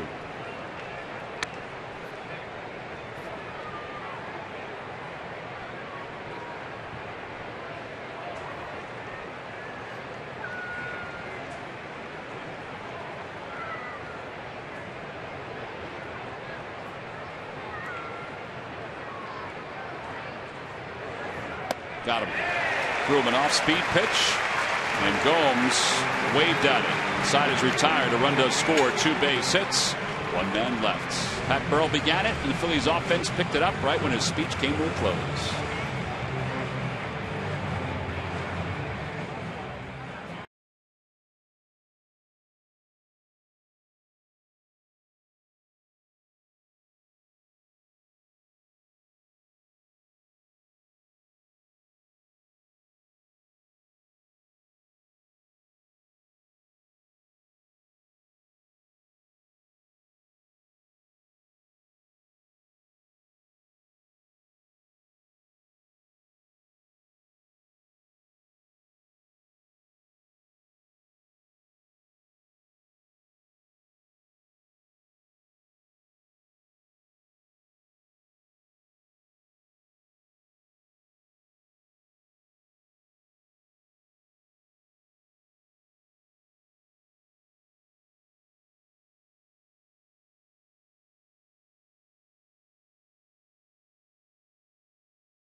In tonight's ball game, including a 2-run home run by Dominic Brown and a 3-run double by Ryan Howard. HP's new series of color LaserJet printers deliver unmatched quality, and their Jet Intelligent Toner cartridges print up to 1/3 more pages. Get yours from who?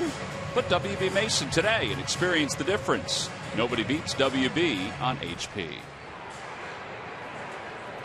Jake Brigham, last night's game, just won 1/3 of an inning, so he's fresh and ready to go here in tonight's ball game.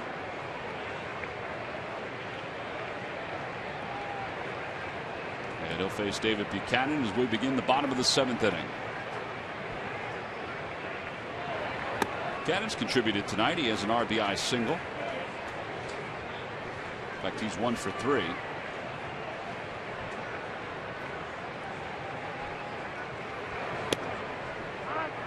ball, 1 strike.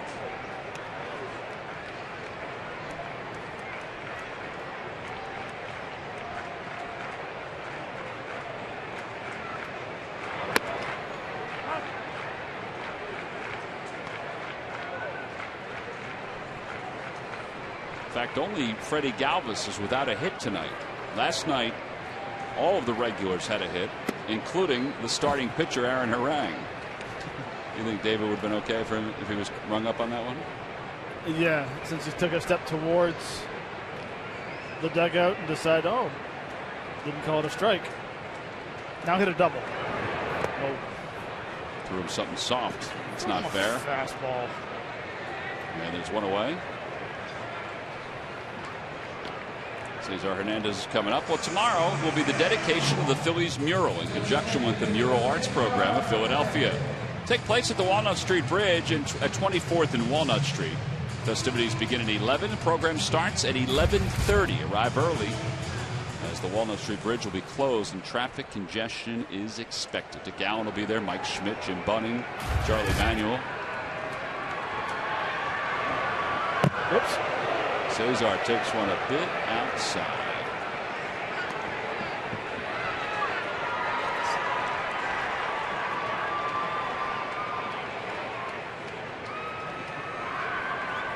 Forgot to sight that one in, didn't he? I'm sorry, Ben, were you trying to say something? Chopper foul, and it's 1-1. Last night it was Aaron Harang who went 5 innings, kind of gutted it out for 5 innings last night. A little rusty, but still, being the pitcher he is, give you an opportunity to win a ball game. 2 balls, 1 strike. Well, tomorrow it's Aaron Nola who will get the baseball for the Phillies. Adam Morgan will start on Sunday. We got it all set then after that, because then it will be Jerome Williams. Talk about a rotation that's been in flux the last few days.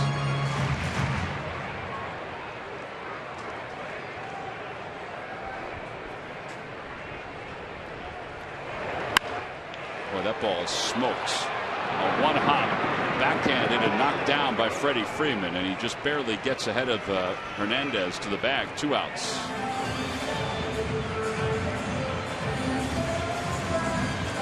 No panic there by Freddie Freeman. No, he had some time because the ball was hit so hard.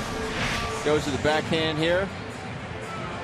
And he deadens it, rolls up his arm, makes a play, and very casually walks it over to first. Boy, some good swings tonight by Cesar Hernandez. From both sides of the plate as well. Well, Cesar, since he's taken over the second base duties with Chase being on the disabled list, he's hit over 300. He has 37 hits during that time.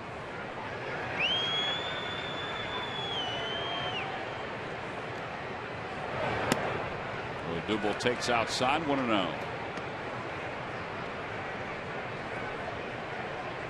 He's been swinging the bat very well, playing good defense. What I liked right there, it's a 9-1 game, and he got down on line 100%,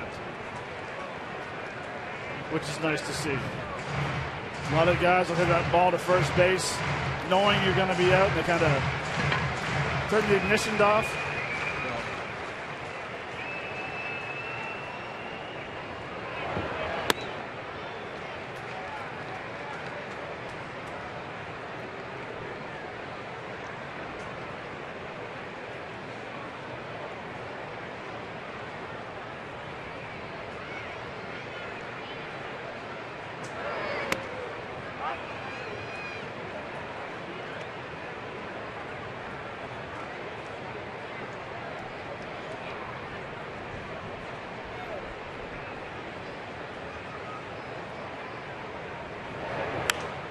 Popped him up.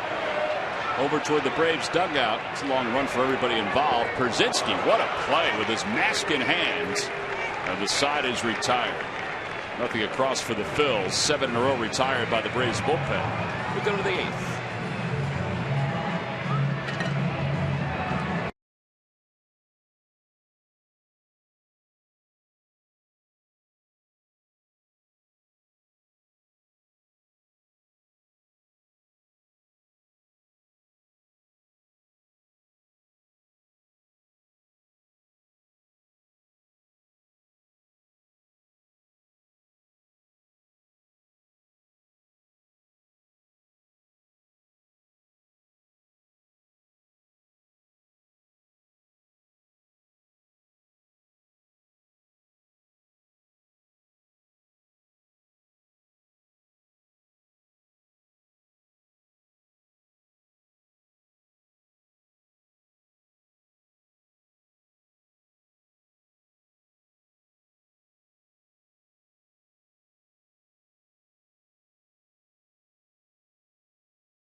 Toyota take you. Visit buyatoyota.com to find out. Toyota, let's go places. Buy McDonald's. Double the love it at McDonald's with a double cheeseburger and small fry for just $2.50. McDonald's, I'm loving it. And buy the Quality Plus Ford stores. Go further. Phillies up 9-1. A night that Pat Burrell was honored, inducted into the Phillies Wall of Fame. Last year's recipient was Charlie Manuel. He's right next to Pat on that wall. Here's Nick Markakis to start things off. Markakis is 0 for 3. He's lined out, grounded out, struck out.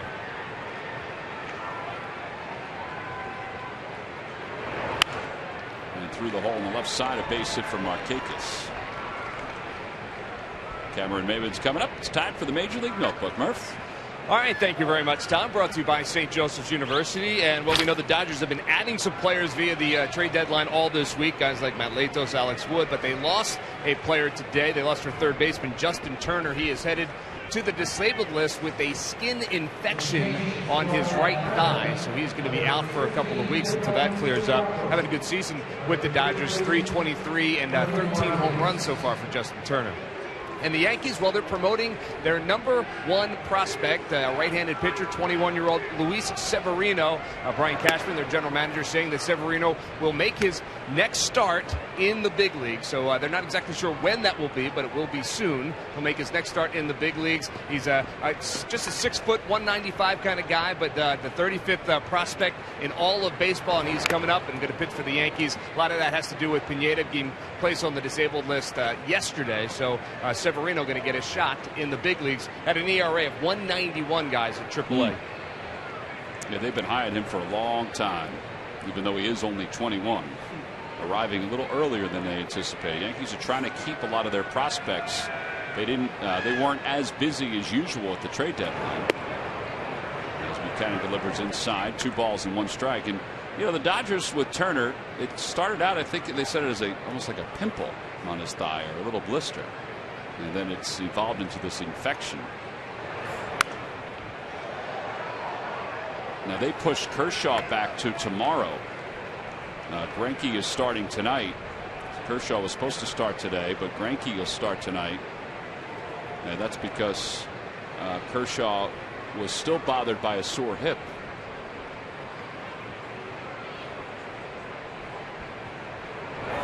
Outside, 3-2.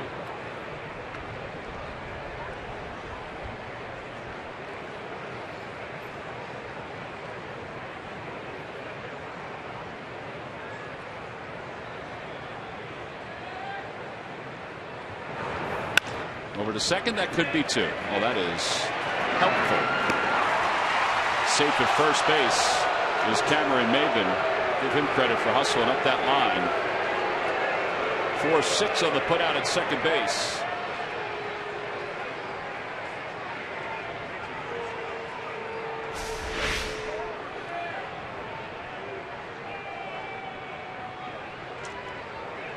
Boy, that's really close. Looks like his foot is on the bag ahead of the throw, and it's the front of the bag. Matt, I know you've talked about that often.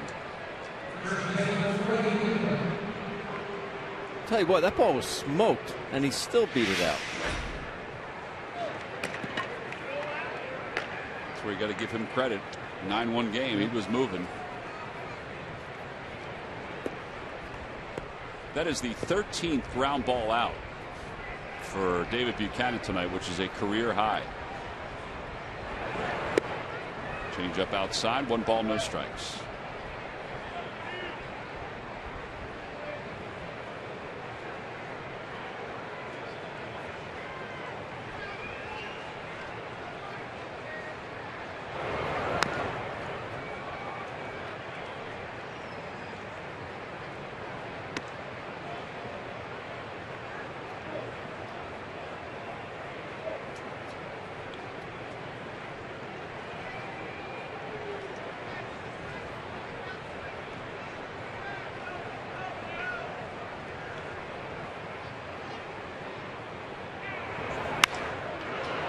Ball is well hit, and it is gone. A 2-run opposite field home run, and it's now a 9-3 ball game. That is home run number 100 in Freddie Freeman's career, and it's his 14th of the season.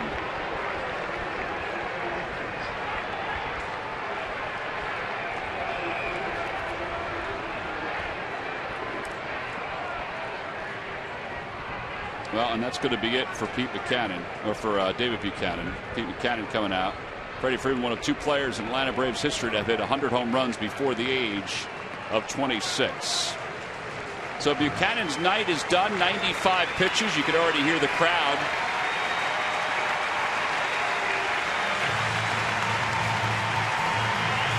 I think he's disappointed he only lasted 7 1/3, but he pitched a heck of a game here tonight. Great reaction from the crowd as he heads back to the dugout.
Cap of what it means for the Phillies. Experience counts. Follow Phillies insider Jim Salisbury, the best source for 24/7 Phillies coverage, only on Comcast Sportsnet.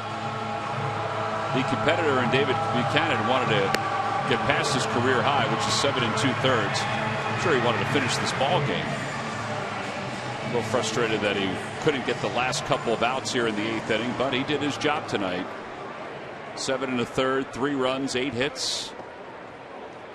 And now he gives way to Justin DeFreitas, who's normally the long man for the Phils, but tonight he's got a little different role.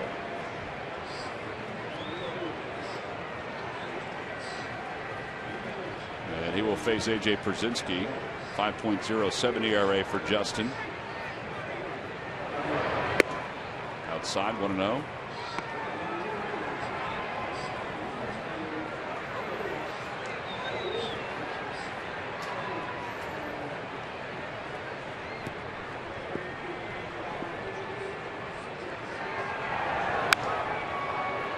One's going to wind up dropping as well into left field. Not hit that hard by Pierzynski, but it's his 3rd hit of the night, 5th hit of the series. Every time the Phillies pitchers retire, the opposition 1-2-3. Comcast will make a contribution to Phillies charities. Phillies baseball is brought to you by Xfinity, the official entertainment provider of the Philadelphia Phils. Well, one thing about David Buchanan's outing today, I thought he looked just like he did in spring training. A lot of ground balls, didn't walk anyone, had a very good tempo. I know he's frustrated, but Blanco said if he would have got that a little farther, he would have hit a ground ball short. And it's very important for David Buchanan not to remember that last home run that Freddie Freeman hit and the 3 runs they gave up. He did pitch very well. That one's out towards center field. It'll drop in front of Herrera. So 3 straight hits for the Braves. And Garcia's now 2 for 4. And Jace Peterson will be the batter. David did do a very good job, but in my opinion, the best thing that he did was keep hitters honest inside. He rushed a few guys off the plate, good sinkers in on righties, kept lefties honest with 4-seamers and cutters in. He has to do that because he doesn't have that overpowering stuff.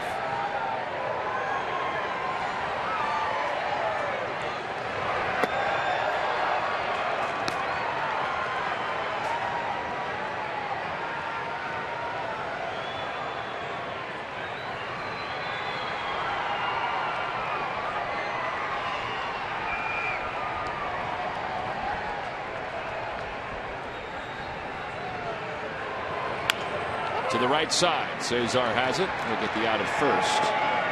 2 away. Runners on second and third.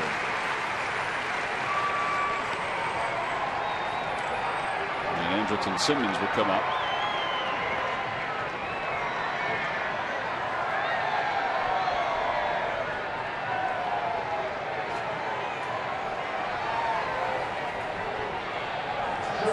$29,000+ on hand here tonight for this ball game. To see the Wall of Fame induction ceremonies.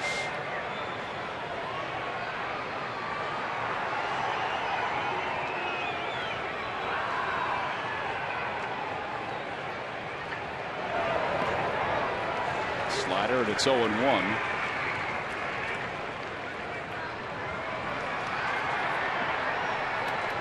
Cameron keeping that in front of him. Mentioned how Pat Burrell went in tonight. He's going to be the first of many from that 2008 World Championship. Figure Cole, Chase, Lynch, Jimmy Rollins, of course. A 1 pitch. And he lifts it into shallow left field. Ashe comes running in. Side is retired. 2 runs scored, an opposite field home run by Freddie Freeman. And the Braves lead a couple. We'll leave with some reflections of Charlie Manuel.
We've seen some nifty glove work by the Phils left side of the infield. And this time we had to go to commercial. This play by Freddie Galvis. We'll see that one over and over and over. Andrelton Simmons on that ball up the middle. It's a good catch and release. Very quick to get that ball out of his glove. And here on Maven, Michael Franco, lunging stab to his left. David Buchanan appreciates it. And they are your Hyundai defensive plays of the game. Brought to you by your local Hyundai dealers. Yuri Perez moves from left field to right field for the Braves. The new third baseman. Well, we'll get to the changes in a moment. McKiernan is the new pitcher. There's Pedro Siriaco, so he's at third. The third baseman moves to left field. There's the new shortstop. That's Castro. Danny Castro. And ladies and gentlemen, Adonis Garcia moves over to left field. And my scorecard is done. It's very colorful tonight. Franco has a hit tonight in 3 official at-bats. Fouls it away toward the upper deck. Oh, nice play. Oh, good concentration. He had it, bobbled it, and was able to pluck it out of the air. Slow it down. Yeah. Don't panic. I was panicked for him. Uh-oh, can he get another one? Just below him. Remains 1-2. McKiernan, 2.45 ERA. This is his 7th game.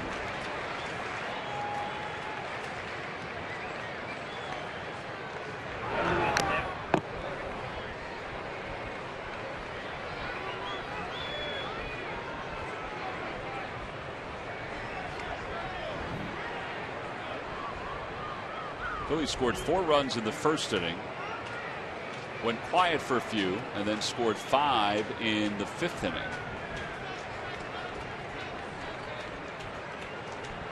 Everybody was kind of in the middle of it. Castro.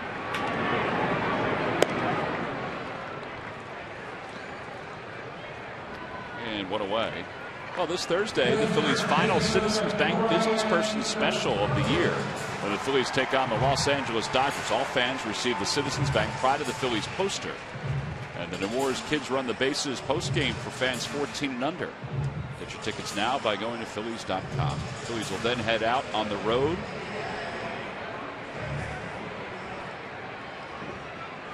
Dalier Hinojosa is the pitcher warming up in the bullpen. Pitches inside to Howard, 1-0. Does he have a nickname? DH. Thank you. Give him DH if you want.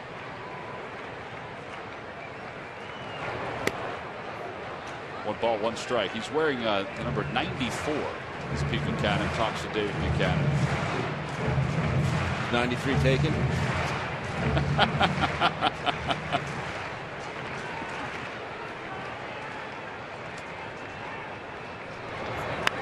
think Pete was, giving him some advice on how to handle coming out of the game. Because David showed some emotion. He wanted to stay in the ball game.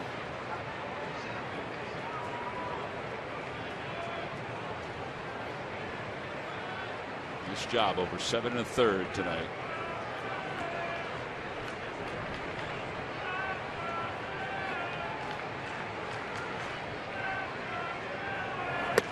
Inside, 2-2 to Howard.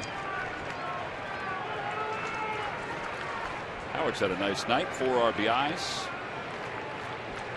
Brought his total up to 59 for the season. 18 homers, 59 runs batted in.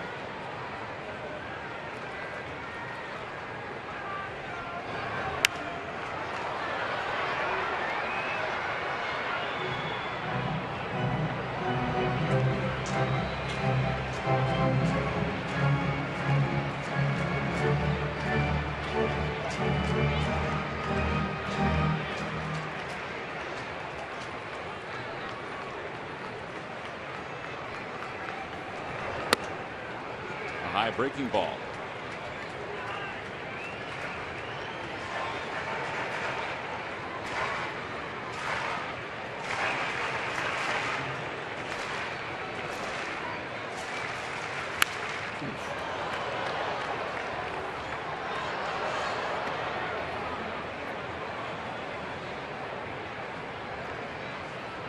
Another good swing. Ryan Howard's had some good swings the whole night. So is that gentleman right there, Dominic Brown.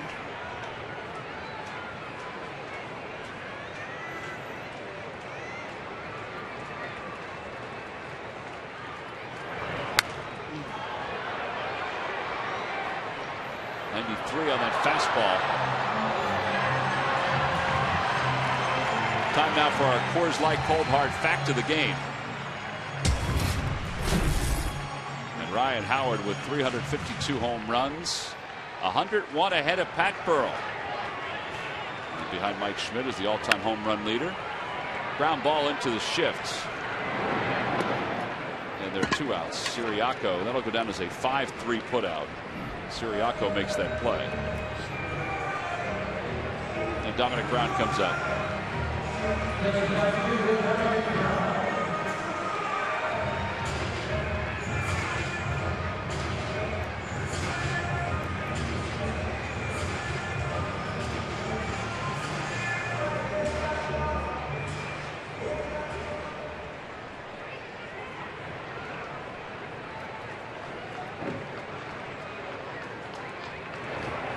Back toward the middle. Castro around the second base bag. And the side is retired. 1, 2, 3 go the Phils. All 3 on ground outs. We played 8 innings. We'll go to the 9th.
Innings just brought back up for the minor leagues, and guys, he is surging again. As Matt, you said, he looked like he looked in spring training. Yeah, he was throwing the ball very well today.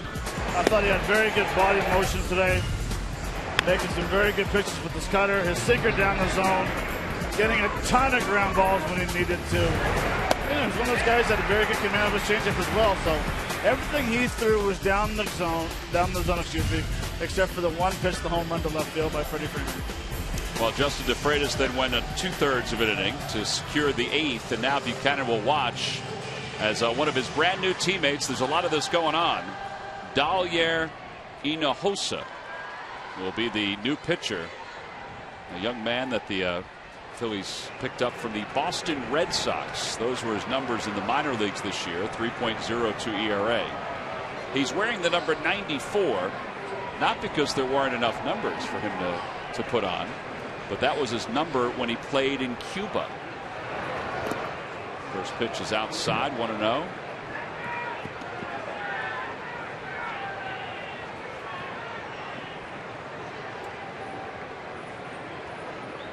Hinojosa. Matt. Big righty.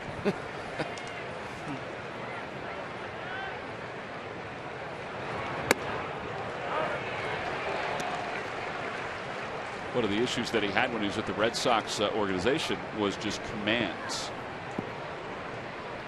And by looking at his minor league numbers, it looks like he's figured out some of the command. But he does have a little violent windup. And he drops in a breaking ball, and it's 1-2.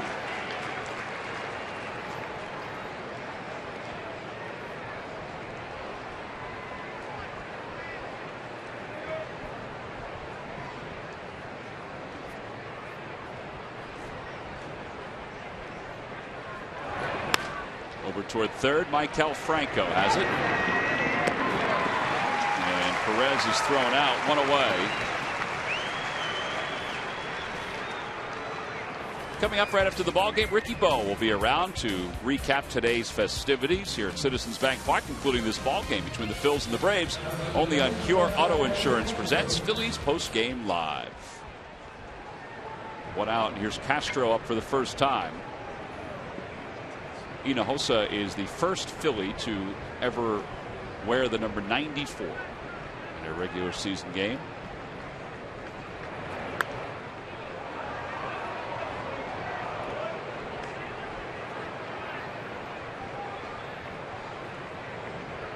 Can't imagine anybody ever wore anything but 99 in the 90s for the Phillies. Well, I mean, really, I mean, what's the number?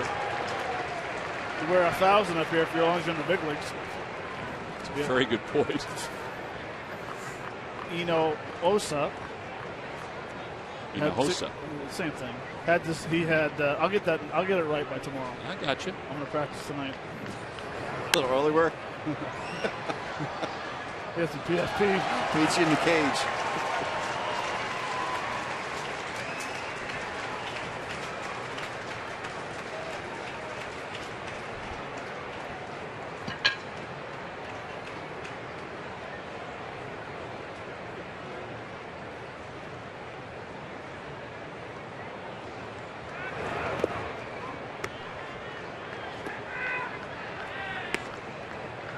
So far, we've seen fastball, slider.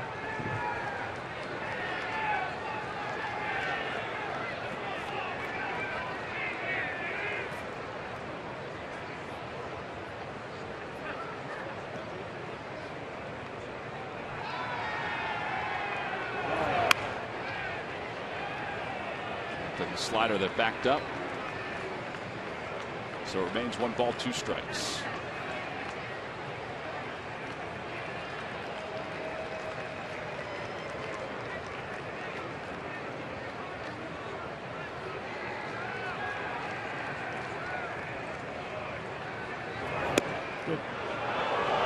Spot at all. No, it's not. Plus at 96. Yeah.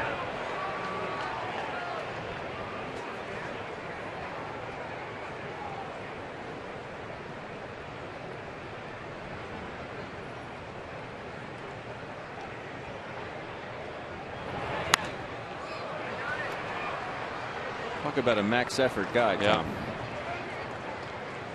Yeah. Well, you look at some of these windups for some guys, and you can see why they're relievers. Because they go all out. Well, and also you can see why they sometimes have a hard time throwing strikes.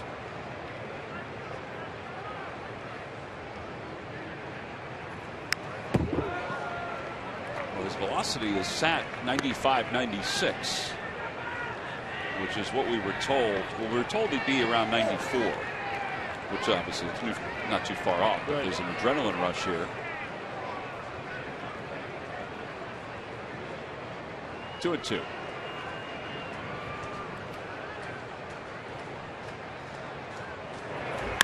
Castro swings and hits one foul deep down the left field line.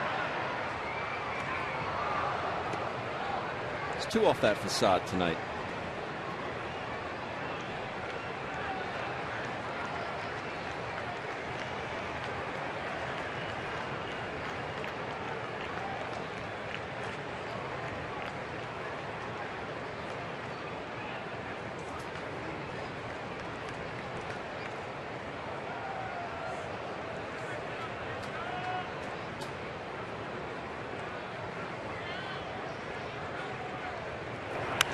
Popped him up. Ryan Howard, long run. sprinting toward the rail, makes the catch.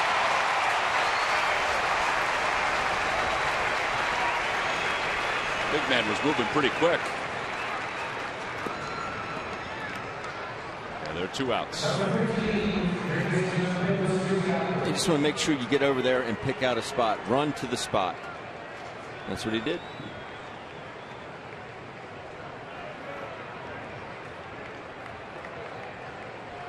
So now Pedro Siriaco came on to pinch run for Nick Markakis in the 8th inning. Phillies trying to win the first 2 games of this series. Also trying to win their 11th game since the All-Star break. Siriaco fouls it at the plate, 0-1.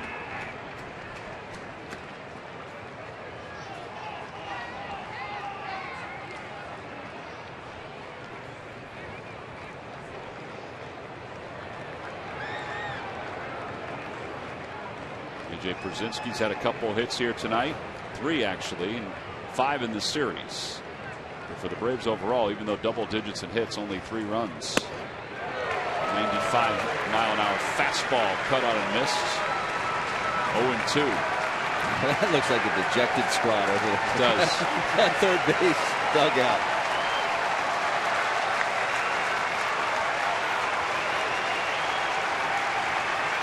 No balls, 2 strikes.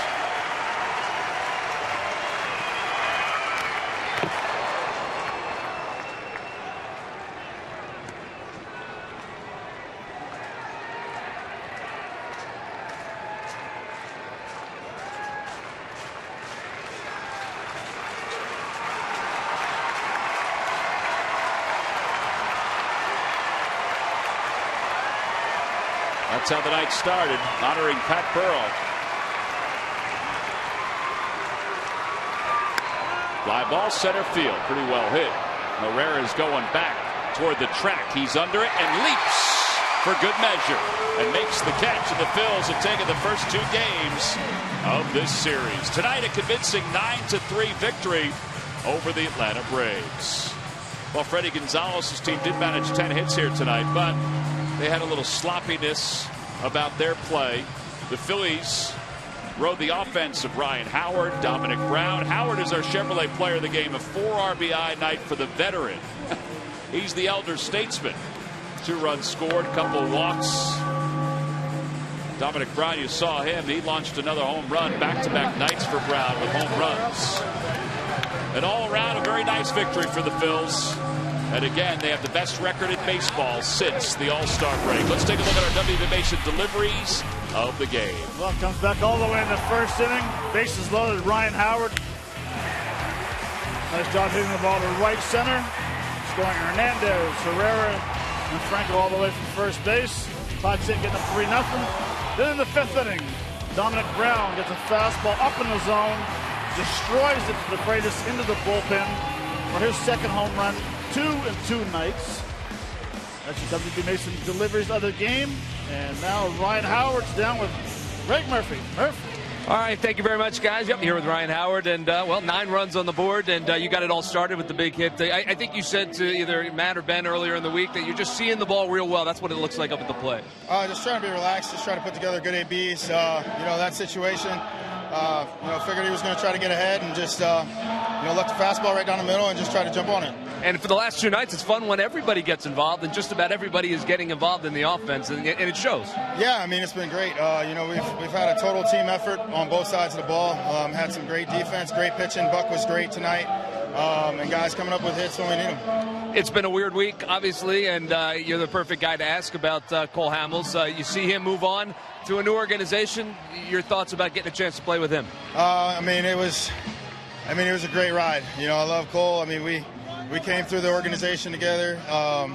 We helped the organization win together, and that's unfortunately that's the business aspect of it. But I wish him the best of luck. I wish his family the best of luck, and he'll be greatly missed. One more question, because I'd be remiss if I didn't ask you about Pat Burrell, who gets honored here tonight. Another one of your teammates that you got a chance to win with. Nice to see him as well. Oh, man, it was wonderful. I mean, I'm glad we were able to go out there and put on a great display, a burlesque display, if you will. But, it's great to see him. Great to see all the alumni come back. And, I'm glad we went out there and got the W tonight. All right, keep it up this weekend. Burlesque, guys. There's a new word. Get back upstairs. All right, Murph, we appreciate that. Ryan Howard, here's the swing that led to the 3-run double.